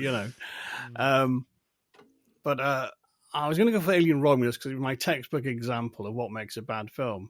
And that is where a film doesn't have the excuse of no money, no talent, no resources. There was a good deal of bank behind this to get it right, and they didn't. And Romulus annoyed me because the initial start on that colony and people kind of being sort of this idea that you're on this mining colony, you were signed up, but then they sort of shaft you so you can never leave because you always end up, you get paid, but then somehow you end up owing them money and you're always below the money. You can never get off. I thought that was really interesting. Yeah. But that's ditched. And then as the film goes on, it just gets worse and worse and worse. But as earlier, I want to say, when I started watching it, I thought Ellen was a bit harsh on this, and by the end, I completely agreed. However, there was worse out there because my joint two bottom tier ones were films that similarly had good resources behind them. In fact, lots and oodles of money, but they didn't even manage to start out being interesting.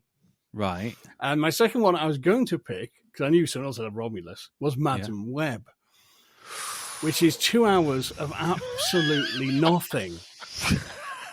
Wow. Darren's in the kitchen and we heard him from there. Yeah. But it's a film that is just, it's not a film. Now. I've got to have a moose. Gotta have a moose. I mean, it's just atrocious. It's just that nothing happens. It spends the entire film building up to the actual plot, and then it stops before it started. You cunts. Yeah. What are you doing? It's a film that goes. Hey, look, we got Sydney Sweeney. She's going to be in a leather Spider Woman costume, and all the internet pervs go woohoo, and then go to see it, and then she turns up for approximately 3 seconds at the very end in a flash forward. It's just like it's awful. It's an absolute waste of a cast. Mm-hmm. And just a waste of everybody's time concerned. I mean, it really is. It's kind of, I mean, there's a lot of films, particularly superhero movies, that people, you rag on, and, rightly or wrongly. But I think most of them are kind of, they fit the standard truthful review, which is, it's all right if you like that kind of thing. Yes. You know what I mean? Yeah. And in these days of internet polarization, I think it's very easy to take a film that's just mediocre and, burn it as a witch. But Madam Web is fucking awful, though. I mean, it really deserves the kicking it got, because it is kind of like, what are you, who signed off on this and thought this was a good idea? 2 hours to get nowhere at all. Yeah. It was just, it felt like, it channeled a spirit of Spider-Man, but it was the Nicholas Hammond Spider-Man, which were all similarly pointless exercises. But they had the excuse of having no money. You know what I mean? This had loads of money. You could have done so much more with it. But speaking of wasting of money and talent and time, the worst film, hands down, Rebel fucking Moon. Fucking hell. Round of applause. Yeah. I completely forgot about that one. Part 1 or part 2? I've not watched part 2 because I'm not mad. Seen part 2. Elton, in answer to your question, yes. Who's seen part 2? Seriously, who would get out their right mind would go and watch part 2? No. Part 2, yeah. Fuck me. Oh my life, that was It was so bad I'd forgotten about it until I kind of started thinking, what were the worst? No, Rebel Moon. Because again, Rebel Moon started when it started out. It had initial promise, and that if you're going to make a bad film, I mean, Madam Web just doesn't go anywhere, and it's only you only get to the end you realise it's totally wasted your time. Yeah. Rebel Moon does something worse. It starts out with something kind of, all right, I'm putting my pieces on the board. And you go, okay, this looks interesting. Big space opera stuff. Cool. And then completely just gives up on having a coherent plot and just does stuff. Yeah. And that's Yeah. That's kind of the artistic equivalent, again, of having time, money, and talent and wasting it, because you've made the worst crime of you've actually got me interested in this film, and then you just, flush it down the toilet. I'm like an ant on a bit of toilet paper swirling down into a brown maelstrom. And there's your review for the back of the actual Blu-ray. Right, So there we go. at the start of the movie, me and my mates were on that toilet paper singing, "We're all off to Chocolate Island." Only to discover the horrible truth. Yeah, that wasn't Willy Wonka's chocolate factory, at least not in the sense that we'd understand it. No. Oh God. Okay. Well, moving on from that absolutely horrific thought, Darren, what's your worst film? Oh well, I had two of them vying for position. Go for it. Am I allowed to say both of them? Yeah, why not? Why not? Okay. Easy, whatever. If you've got any more you want to throw on the pile, by the way, just go for it. Okay. Yeah. Two fucking disappointments. Two really fucking disappointments. The first one, Ghostbusters Frozen Empire. Fuck me. Should have been called Ghostbusters. Fuck me. Because it was shit. It was just shit. It was shit. It was shit. It was just shit. I've got the Ghostbusters franchise. I've got to do something with it. Otherwise, I'm going to lose the fucking license for this franchise. What do we do? I'm just going to shit in a fucking celluloid tin, and I'm going to just give that to a cinema and say, run that through your fucking projector, you cunt. And that's what you got. And that's it. What a total fucking waste of time. Mm-hmm. Honestly. Can we just stop relying on the past now to make can we, if you're going to take Ghostbusters, try and do something with it. Yeah. Right. It's kind of like, it's one of these sort of stories that you think to yourself, surely you're only going to get one film out of that, because what you're going to do for another one, you're going to do something very similar to the one that you've just produced there, haven't you? Yep. And they kind of do. They do the same thing. They bring the 3 surviving Ghostbusters back in for this one again. Yeah. And I'll say it for one more time. Again. Yeah. It's just stop it. Just lay down and die. Just stop. Okay. Just give in. Right. If you see the light, go towards it. Just do it. All right. And that's it. And let's never make another one of these fucking films again. Because it was bollocks. Big build up for the bad guy. He's fucking sorted in 2 seconds flat. Oh, you know what I'll do is they did it right. Okay, so you've got this fucking ghost that's frozen everything. What are we going to do? I don't know. We'll do the equivalent of switching on a fucking space heater. There we go. That's fucking sorted him out. 2 seconds, done. Nice, done. So that was that pile of old bollocks. And the second pile of old bollocks was The Crow. Oof. Oh, the fucking Crow. I've not dared go near that. oh yeah, that's a thing. That was a thing that happened. That spent a majority of its time focusing on the relationship between Eric and we're not calling him Draven. We're not calling him Eric Draven. We just call him Eric. Yeah, we just call him Eric most of the time, even though it is Eric Draven. But it's edgy. It's edgy. Yeah, it's edgy. Yeah. Mm-hmm. Yeah. I think he wrote some poems, or he draws some pictures or some shit like that. You know. Again, The Crow is a film. It's a film that's only really worth one film. Yes. Right? Because what are you going to do with this? This is it. You've already done it in one film. What else are you going to do? Yeah. It's when you nothing else. Yeah. It's when you realise that some studios don't understand they just see a film as a product to make money with. That's all they do. It's just content. Yeah, that's all it is, right? It says, what else can we fucking shit out to make a few bob off? Yeah, let's say, the Crow. Nobody's done anything with that. Let's fucking do that, shall we? I'll tell you what. How about you take a really shit film and you remake that as a good one? How about that? Why don't we do that? Why don't we do that? No, because we're fucking lazy. Because we live off the fucking back of something that everybody really liked, and we're just gonna make an inferior product to it. I mean, don't get me wrong. The Crow itself, the original Crow, was not a perfect film, but it was much more enjoyable than this pile of old shit. Yes, the soundtrack was even better than this pile of old shit. No, I go along with that. Yep, absolute bollocks. I get the feeling that someone said, "Oh well, The Crow hasn't been done for a while, and Pennywise looked pretty creepy, so why not just mash them together?"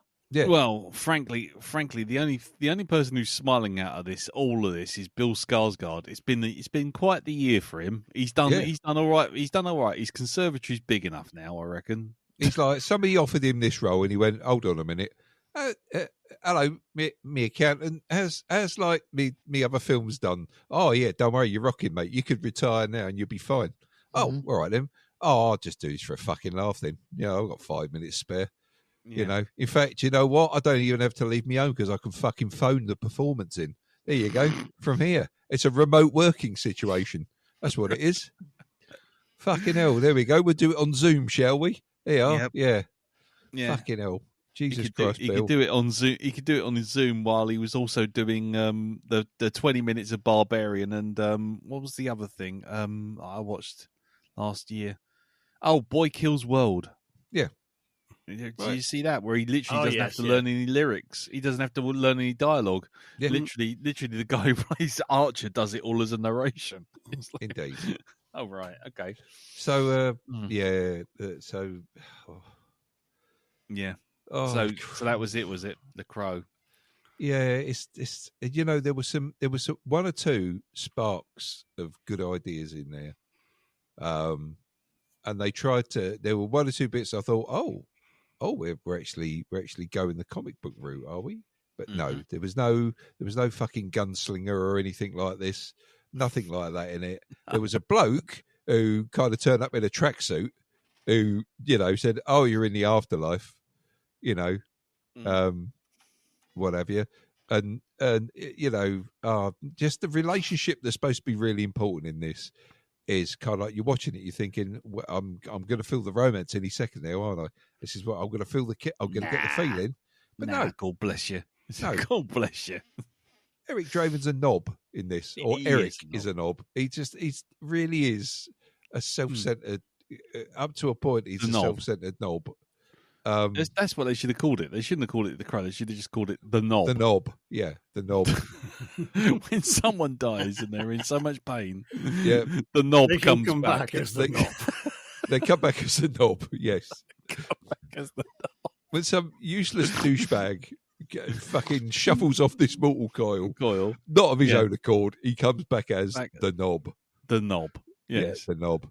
Yeah. Sometimes the pain is just too much and the knob comes back. Yeah, and it picks up a fucking acoustic guitar and ruins that for every fucking people as well, I've got every bottle of beer I've ever drunk on my windowsill. Yeah. Oh, yeah. And now Wonderwall. Yeah.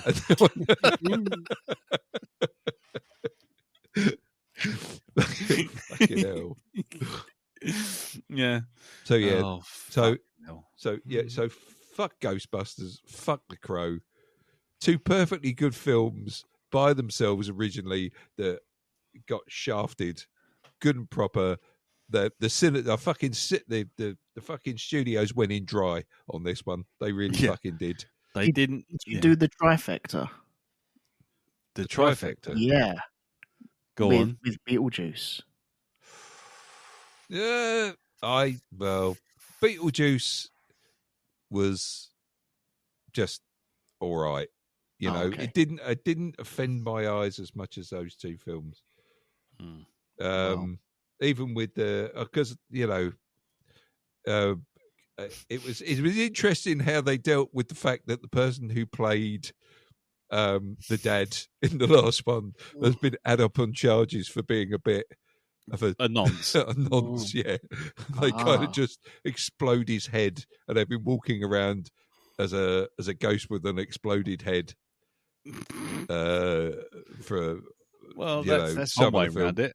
I mean, they don't even have the proper actor in it. They have a stop motion animation thing to talk about him.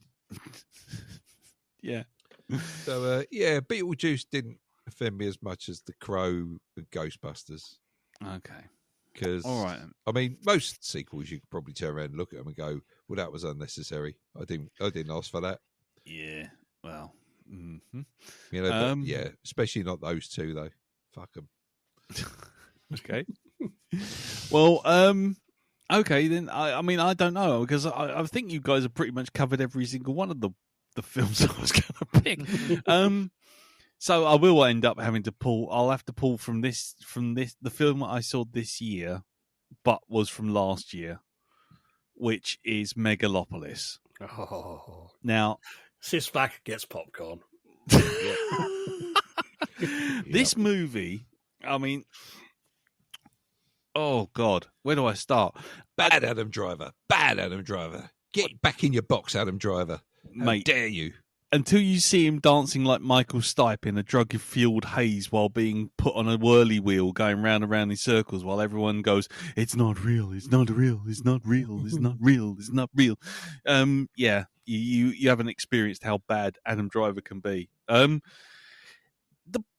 The problem with this film is it makes literally zero sense from the minute it starts, and no matter it's one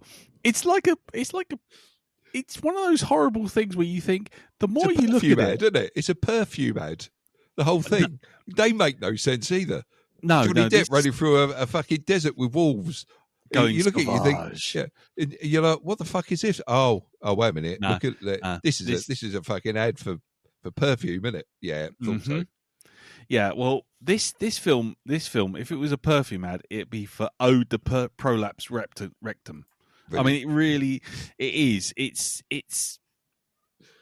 I don't even know where to begin. Right, so basically, the whole thing is narrated by Lawrence Fishburne. Right, that's your first thing. But Lawrence Fishburne does the PowerPoint presentation. So basically, every time a caption turns up, he reads it in really serious tones.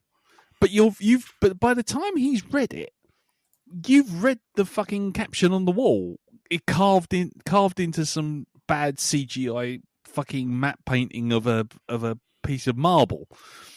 New York is now New Rome, and you've got fucking Adam Driver as this guy called Caesar Catalina, who starts off by demolishing people's houses, and then he wants to make way for the future. And then you've got Giancarlo Esposito, or whatever his name is. He's the mayor of New Rome, because you have to say it in Lawrence Fishburne tones, and he just wants to build a casino on this derelict land. Adam Driver wants to get some CGI sparkly thing that makes no sense, is never explained, and he wants to make excuse me he wants to make basically one of those what's it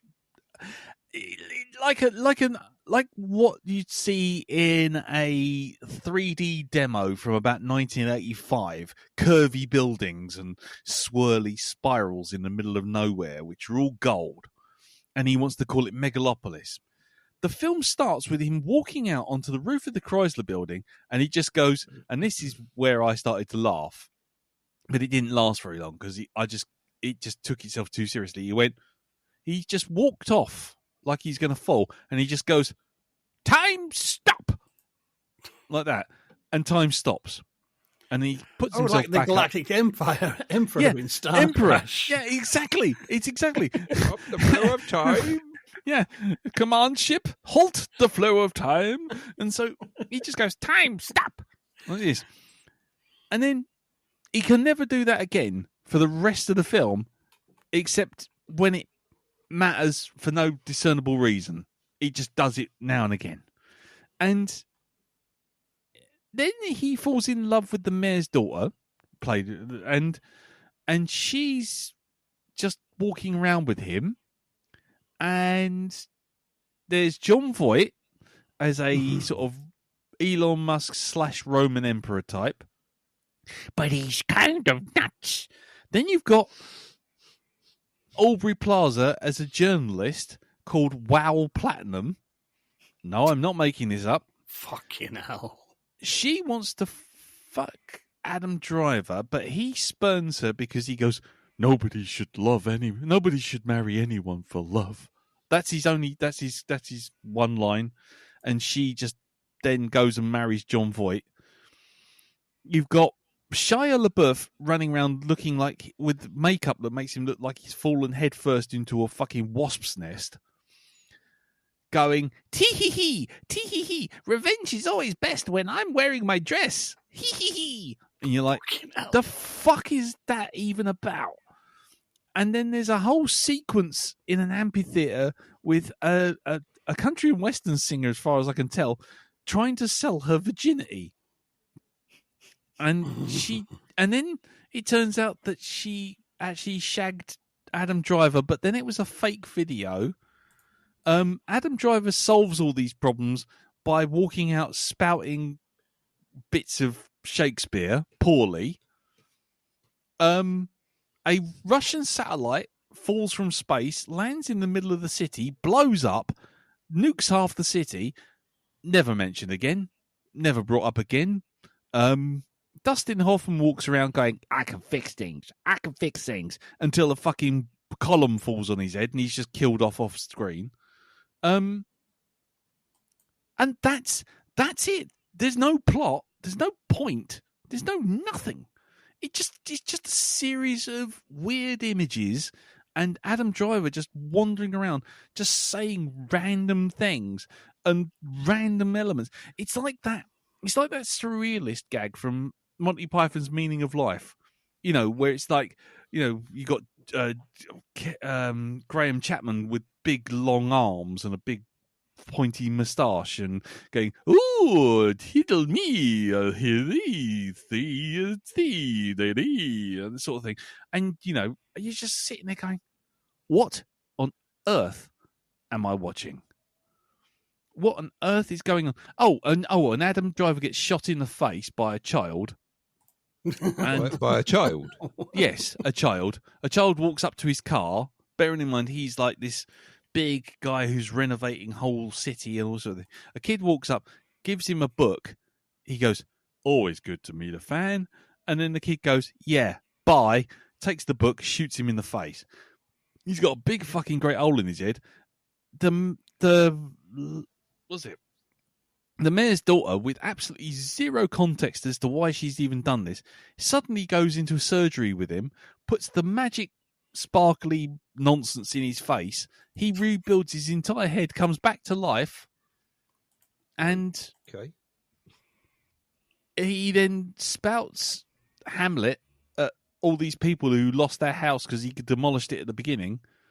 And then it turns out they're having a baby.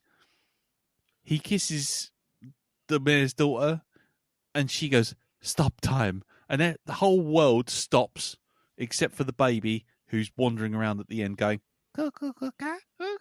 as the whole world is apparently frozen still. The end. This sounds awful. It's genuinely the worst thing I think I've ever seen in my entire life. It's because it just absolutely makes no sense. And you can see someone sitting there with with a beard and a strokey chin going, yes, it's about the fall of the Roman Empire and how it clearly is about capitalism versus idealism and the utopian ideal, and how you can Suits corner this bollocks as much as you like, but fuck me, it's so pretentious, so narcissistic, so poorly made in every conceivable way. I literally felt like someone was sitting there going, "You're taking the piss," and he's going, and there's Francis Ford Coppola going, "Do you know I made The Godfather?" And everyone goes, "Oh, well, it must be genius then." No, it's not genius. It's literally not made by the guy who did Godfather. It's from the guy who made Toys and Jack. That bloke. not the guy who made Apocalypse Now. This is made by someone who sits there wanking himself into a frenzy. It's like your nan trying to explain to a 3-year-old NFTs or cryptocurrency. You're just sitting there going, this image makes no sense, and what she's talking is utter fucking gibberish. And the kid doesn't understand anyway. And you're just sitting there going, what is this dog shit? Literally, I don't even know where to begin. That is the best description I can come up with. And wow, yeah, and that's not well. What was it I said? Here's a little review. It's pure folly. This is a conversation between me and someone else, so I apologize. The person will remain secret. It's pure folly. It's a film equivalent of an elderly parent walking into the middle of your office meeting room and trying to sell your boss cryptocurrency while shitting themselves.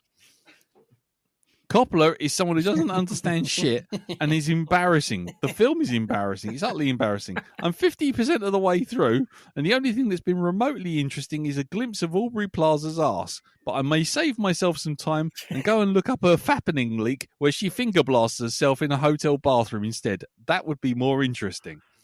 To which I was replied, it's like Barry Norman has risen from the dead. And, you know, that's probably about as good as it gets. It literally is, yeah.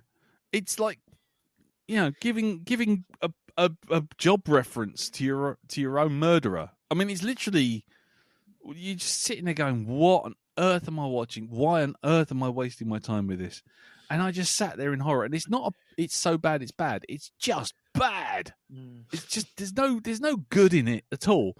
Not even just for the humorous point of watching Shia LaBeouf return to the screen just to shit himself into a grave again. I mean, it's just no, absolutely no. It's awful. If you want to see something, to get you a general idea of it, look up Jon Voight telling Aubrey Plaza what she thinks of his boner. Jesus Christ. Right? There is a conversation, I am not kidding, where he has to tell Jon Voight, stops pretending that he's had a stroke, to suddenly go, what do you think of this boner? So he's going to have a stroke, but not that kind of stroke. No, it doesn't go quite the way you're expecting. And right. Yeah, it almost reminds me of Elton's crossbow issue. But yeah, it just goes. You just go, what? How? And then why? And that's kind of it for 140 minutes.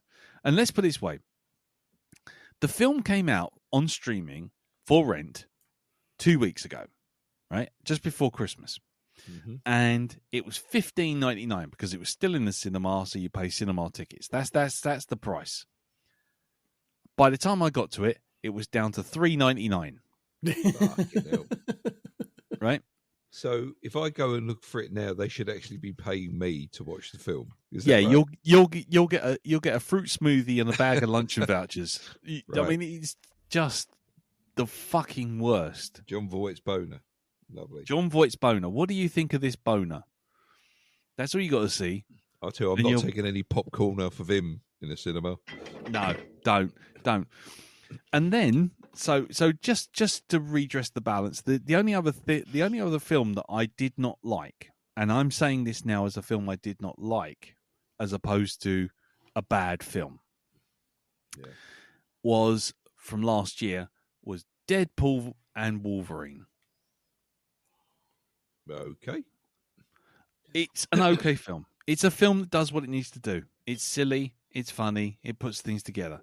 But by the time I'd watched it, I'd literally had enough of, after Romulus and fucking endless Star Wars shows and Marvel things that have just fallen apart left, right, and center, I literally had enough of key jangling the movie.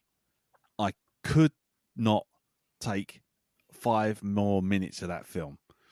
And it's not because the film is badly made. It's just because I just was sick to death of, hey, see this thing over here? You remember this thing? Can you see it? Jangle the keys. Oh, look, jangle the keys. Look at the keys. These are the things you've seen before. Look at them again. Woo!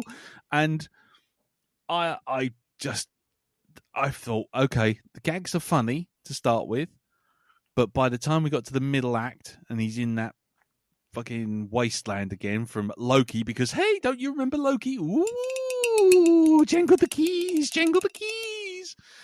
I was like, okay, now it's just Cameo Central. And then Cameos turned up, and I was just like... Cameo turned up? Yeah. What, Larry Blackman and the Coggies? Yeah. He went, now Penny Lane games around the world. I can see it when you walk, feel it when you talk, it takes over me. The candy. Oh, my God. Oh. Give my ball.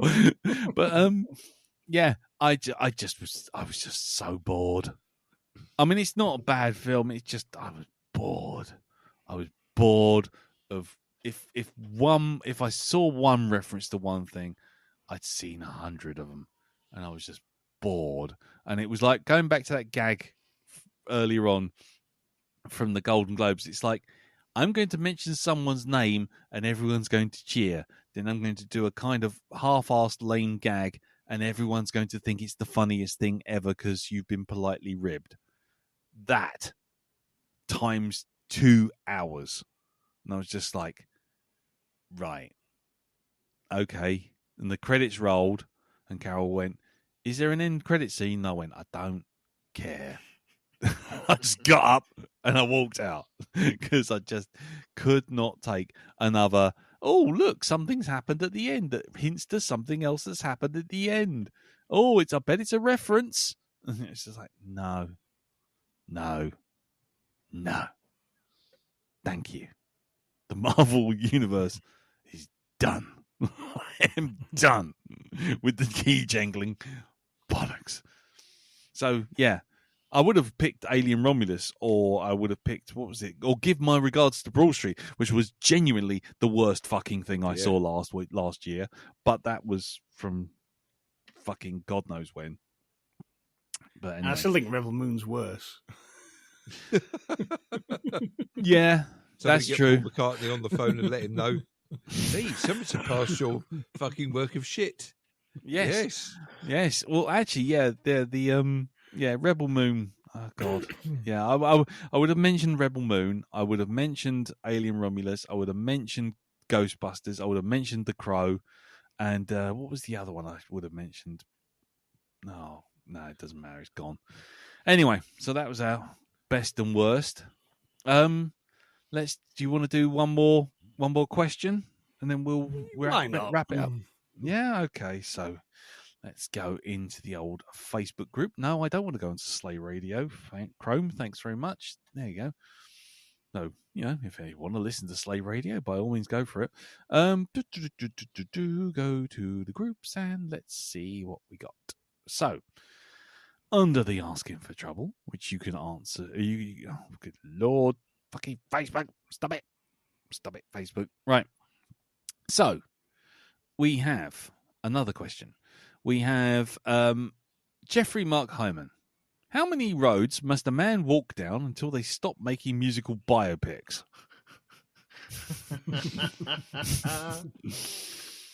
Ooh. I'll still watch it. What, a complete unknown? Yeah, I will. Oh. I will still watch it. I love Dylan, so I will still watch it, yeah. Oh, okay. Yeah. How many roads must I walk?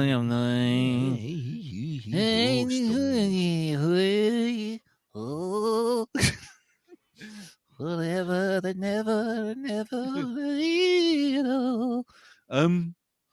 I don't know. I don't know about biopics. I just watch them when they come along, but I don't care about them. What do you think? Don't treat them as truth at all. Ever. God, no. No. You either get something like Bohemian Rhapsody where they're trying to convince you this is what happened, and like, no, This is not what happened. They didn't all just stand there and stamp their feet and go, "Hey, that sounds like a tune." Exactly. I mean, if you're gonna just not tell the truth, then just go the fucking Rocket Man route and just go balls out. Look, there's some things happened in his life. I'm going to give you one good line at the end about being a cunt since 1970, and then go do that. I can appreciate that, and I can really. I'm down with that. That's fine because it wears its heart on its sleeve. But I don't think they have any kind of biopic at all. I don't think it has any credibility as far as I'm concerned because it's all done for entertainment. So, because otherwise it would be a documentary. You wouldn't have it as a movie. Yeah. What about you, Jim? How's your vibe on biopics these days? Musical biopics? Well, I think we've been. I think Bohemian Rhapsody, Rocket Man, they're pretty entertaining, and Eddie the Eagle movie, that was a good biopic as well. Mm-hmm. I mean, it's telling stories based on the truth, and I'm okay with that. It's particularly with that music and celebrity is all about stories anyway.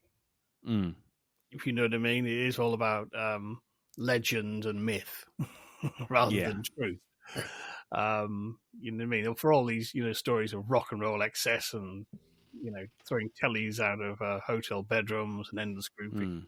The truth actually is the band finish up, they wait for everyone to pack up, they're parceled onto a tour bus, they're down a motorway, check into a hotel, they don't know where they are, they have to sound check, play another gig, rinse, repeat. Yeah. It's not actually that glamorous. But, for a biopic, that's fine. The sort of biopics annoy me are like proper historical ones that start mistelling the truth because you're pretending to be history. Yeah, that grinds my gears. That's the Dylan thing. I will see it because I quite like Timothy Timotei, whatever his name is. Yeah, and I'm kind of quite. I think if anything else, it'll give you probably not the truth about Dylan, but it will give you a snapshot of the times. Yeah, the culture of the times, and that's kind of. I mean, I'm not a big Bob Dylan fan. For me, his voice just grates on me, always has. Brilliant songwriter, don't get me wrong. I have nothing against him. He's an important figure in history, and lots of music I like, I wouldn't have because I only have because of Bob Dylan. Fair play. But I think the movie will be very interesting because it is kind of there is a whole sort of subculture sort of there and a music scene that was genuinely, I think, interesting, and it's not been done to death yet. I mean, we touched into that world in inside Llewellyn Davis. Yes, and I'm sort of quite intrigued to see how this Dylan one compares to documenting that particular era. I'm currently Teresa got me Lemmy's autobiography for Christmas. Oh yeah, and that I've been reading that. And that's quite interesting because he was literally born in the 50s, so he saw the birth of rock and roll and was buying it as a kid as it was happening. Oh right, yeah. And in like the mid 60s, he was, I'd say, part of what he was known then was the Dosser culture, which basically was sort of bohemian types who were, playing in bands and theatre groups, and they all, like in Llewellyn Davis, would just go around doing gigs and just crash on each other's sofas and just go around the country sofa surfing and doing their music. And it's I'm intrigued to see how this Dylan biopic sort of presents, that sort of era, and that, because I said that's kind of a bit of undocumented music history we've not seen done 1,000 times before. Yeah. Whereas we've seen like the 70s Rags to Riches Excess story done an awful lot. Yeah. But that kind of, that underground thing, because you see that in Llewellyn Davis, you know what I mean? That kind of musicians just bumming around, basically, living hand to mouth, gig to gig, sleeping on each other's floors sort of thing. Yeah. I think it'll be interesting, and say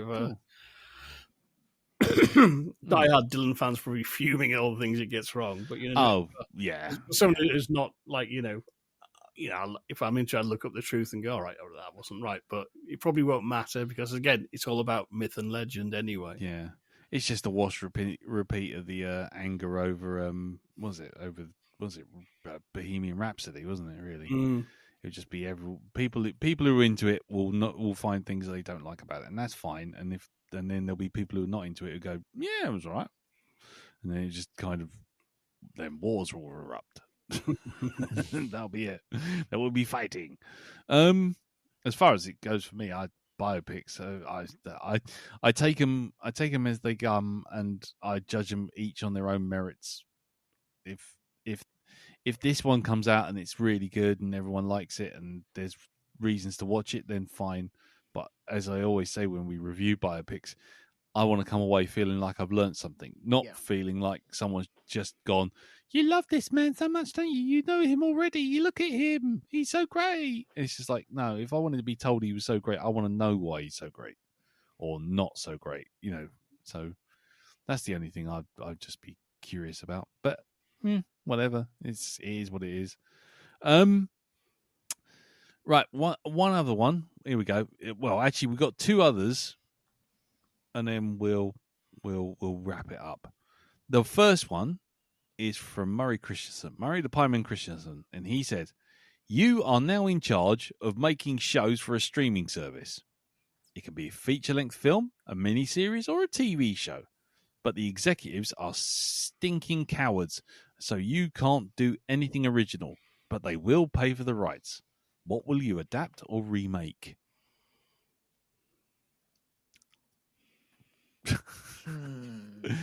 What will you adapt? But you can only do something that already exists in some form. Can I go? Go for it. Go for it. I would take over the Alien franchise. Okay. I'm doing my own thing. Okay. I'm going to do it properly. Elton McManus presents Alien. I'm going to do it properly. I'm going to actually create it, and it'll be Alien instead of just Monster in Corner. Okay. Yeah. Will it be Alien 1? Shut Is that what it'll be? Shut up. Shut up. Will it have the man from Star Wars Episode 1? No, you don't happen to have like a little red dot on your chest at the moment, do you? Don't worry about it. You Not shouldn't yet? worry No? about it. Okay, hang on. What about now? Let's try that again. So what would you do with your Alien franchise then, Elton? I'd base it off the original film or slash book that they were doing, and just work it from there. Okay. I'd get rid of Colonial Marines. Yep. That's good. And just make the creature interesting. The film's called Alien. It's not called Ripley. Yep. I see where you're going with that. Yep. It'll be about the creature and how it affects humankind. The way I see it, it's more like a cancer of the universe. Yeah. And it just appeared. You don't need to know how it appears. You don't need to know any of this stuff. No. The less you know, the more creepy and alien it seems. I've said that since day one. So, yeah. Down with that. Start all over again. That's what I would do. That and G.I. Joe. But, Yo, Joe. Yeah. and just to get us warmed up. There you go. Just for you, Elton. You're welcome. You're welcome. Okay. Anyone else want to go and take the infinite money cage and go and remake something? Yeah, I'll give it a go. Go on then. I'll give my regards to Broad Street. Oh, fuck you. Right? And I'll make it. I'll pay remake for my it. Therapy. Yep, I'll remake it as a nihilistic look upon the austerity years in Britain from 1939 to 1945. Yeah, I'll make it a Marxist screed. Yeah, exactly. Paul McCartney has taken over the country. Yeah, that's it. Oh. Yeah, I'll do it in the style of that fucking piece of shit you watched at Christmas, Lee. What, Red One? No, not Red One. The other one, the The science fiction one. Megalopolis. That's it. Yeah. There we go. Yeah. Oh man. Yep. Seriously. It'll be with any remaining cast of Last of the Summer Wine. There are no remaining cast of the Last. No, of the Summer they're not. Wine. No. Oh, okay. No. We'll have to get. Jerry Anderson's not even alive now, is he? So we can't get him back to just animate the dead corpses. No. Oh well, there you go. That's already killed it. That's already killed the remake.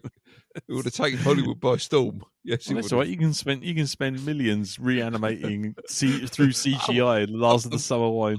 I've got an even better idea. I'm going to remake it as a tone poem. That's what I'm going to do. There we go. What, Last of the Summer Wine? Well, yeah, that, and we're going to have a mashup of Last of the Summer Wine and give my regards to Broad Street. Nice. So, yeah, perfect. I think that's a good shout. Yep, indeed.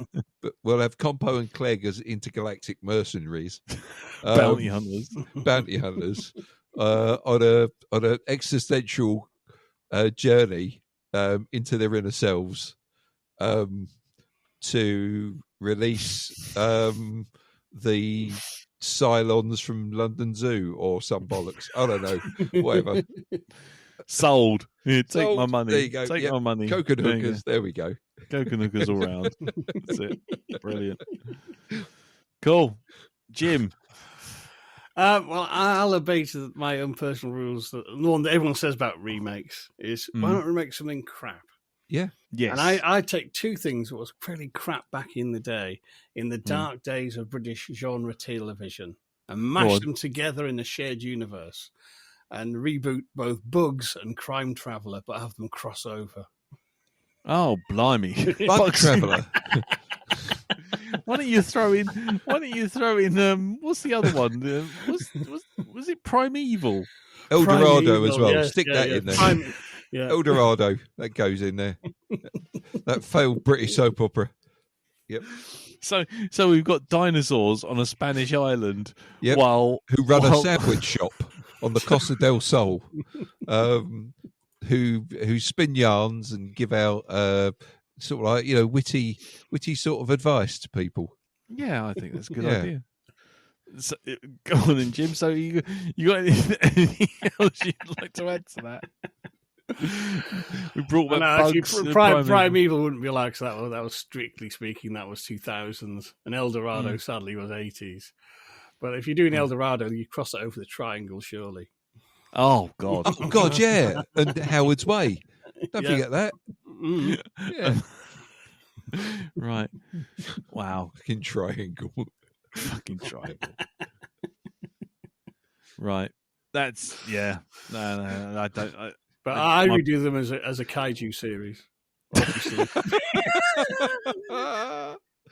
Oh, we are spinning solid gold from this fucking spinning wheel here. Yeah. This is it. Money, go in your face, Rumpelstiltskin. There you go. Take this that. Is how you fucking do it. Gilets for everywhere.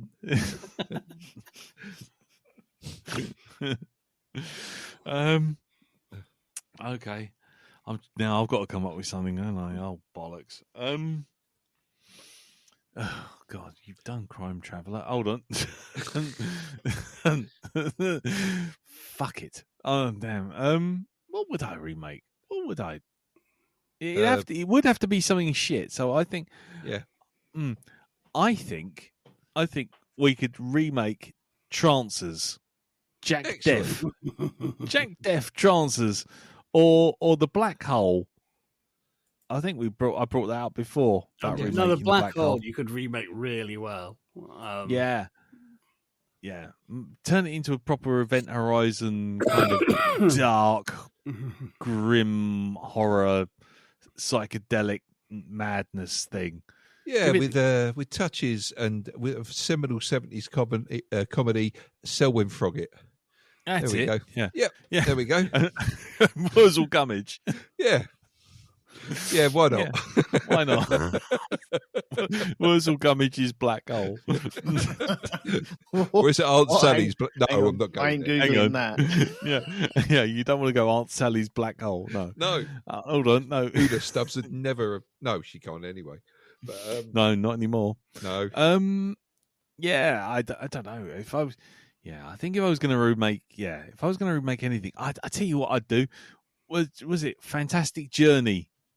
Old, what's his name with the tuning fork? Oh yes, I know the one you mean. This is great. This is great fucking podcasting. This. Yeah. The geezer, yeah, I know the geezer one. the geezer with the Fantastic laser. Journey. Yeah, Fantastic Journey. There are episodes of it on. Yes. There are episodes of it on YouTube. Mm. Not all of them though. That's the real kicker. Yeah, but I think we're missing just a straightforward week to week adventure. Sorry, Children of the Lost Islands. Anybody? Lost Islands. Fucking the hell. Lost Islands. Yeah, God almighty. Now we're into Dogtanian and the Four Muskehounds. Lost in Space or something like that. They did remake that. They did, yes. Yeah, but we can do it again. Put Apollo 440 track all over it. You're done. Oh God, yeah. You're done. Quantum much Leap better or Netflix something like series. that. Quantum Leap. They remade that as well. Oh They God, did. stop! And that was good. Did they? Yeah. It was all right. It was an okay series, that. Oh, They cancelled it. Yeah, Of course they did. unfortunately. Firefly. There we go. Oh God, no. No. Oh no. That old chestnut. No, old chestnut. If I, I'm trying to think what I'd remake. No, not the Bionic Man. Something Saturday afternoon telly kind of thing. The A-Team. A-Team. Yeah. No, didn't they remake that? No, they turned that into a film. They did a film with Liam that's Neeson. it, Yeah. in it. They remade Knight Rider as well, though, didn't they? They've done That that was a couple of fucking times. awful. That was. Yeah, that was with Mitch Pileggi from the X-Files. Oh, Director Skinner as the bad guy with Kit ends up as some sort of red Tesla kind of looking thing. Oh Yeah. my God. Yeah, he changes, doesn't he? It was fucking awful. They turn him into a muscle car. Yeah, morphing technology was a thing. Yeah. Yeah. Now, I tell you what, being sensible, Blake 7. Remake that. It. Let's do that. Go Battlestar Galactica on their arse and just make it. Yeah. Make Blake 7. Oh, but they're just copying Star Trek. Oh, Jesus. Yeah, whatever. I my listening to the fandom has long since passed. I'm just so done. Right, okay, that's it. I think there's one more question, but I'm not going to ask it yet because that person's already got their foot in the door with another question, so we'll leave it there. Oh. Right, I think we'll wrap it up because this was only supposed to be a casual kind of chat, and here we are, 2 hours and 11 minutes in. I think we can wrap it up now. I think we can. As you said Always. earlier, Lee, nature abhors a vacuum. Yeah. Jesus, that's if I don't choke to death. Anyway, right. So the phrase that pays was, and I quote, Gilets, the bay, the may, gay. Thank you. I think I'm going to stick that on. We're going to go back to that one, I think. Gilets, the bay, a may, gay. Marriage is what brings us together today. Anyway, so Darren, Yes. before we go to Pimp's Corner, you tell us what we will be the first film we actually review. Okay, Next week. so we've got a bit of a choice. Just the choice of two films that I can think of that, one of them I've seen before, the other one I haven't. So you got a choice. So go for the other one you haven't. One I haven't? Okay, we'll go for the one I haven't seen then.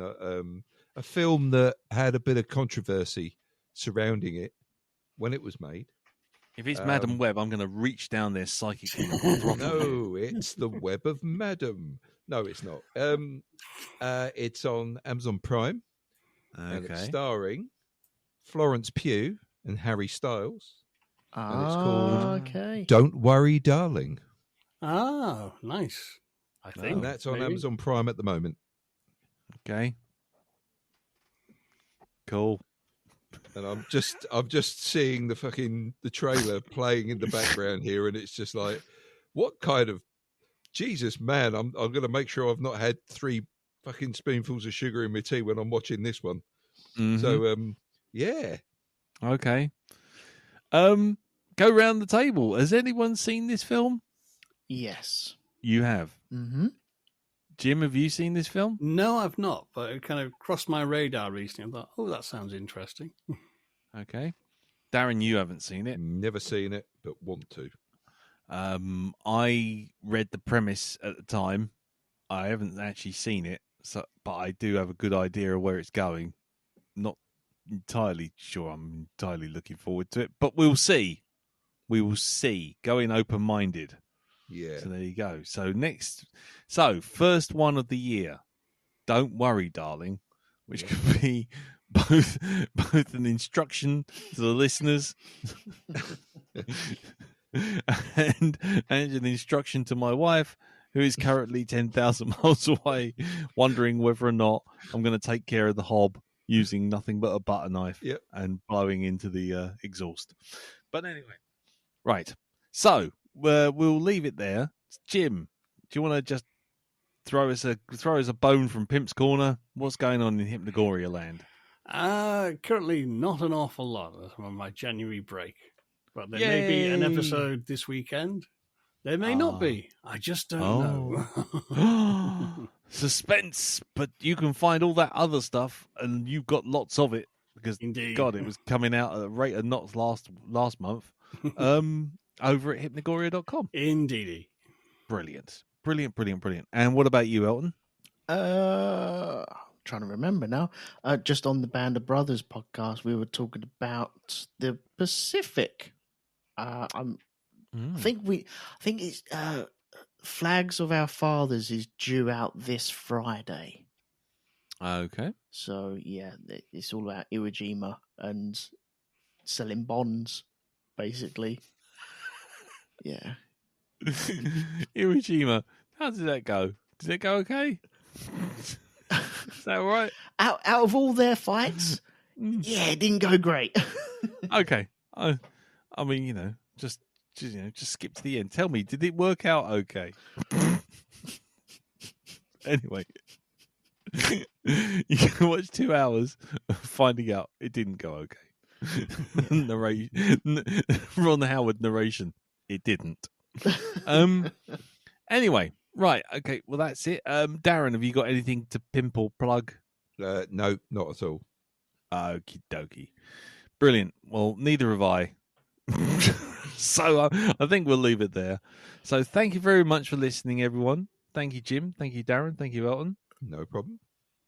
Lovely. And we will see you all next week. Well, all but Elton, who's got to go off on a course of antibiotics. Next week. So you're not around, are you, next week, mate? No, I'm in Manchester. Okie dokie. You're in Manchester. Manchester. Queuing up, mad for that. Queuing up. You're queuing up for the new release of the Oasis tickets. Don't tell me you're not. Yeah. That's what it is. Don't kidder. We know. Uh-huh. You're standing outside in the boom box playing Roll With It. Jesus Christ. Liam, give me a fucking ticket. Champagne Supernova. Oh, stop. I don't know where I'm Please going. Stop. Sorry. So we'll see you all next week, except for Elton, who's queuing up for Oasis tickets. And we'll see you for Don't Worry, Darling. Until then, take care. Thanks for listening. Tatty, bye. Bye-bye. Bye-bye. Ta-da. There's a voice that keeps on calling me. Down the road, it's where I'll always be. Every stop I make a new friend. Can't stay for long, just turn around and I'm gone again. Maybe tomorrow I'll want to settle down. Till tomorrow, I'll just keep moving on. I only came for a kebab.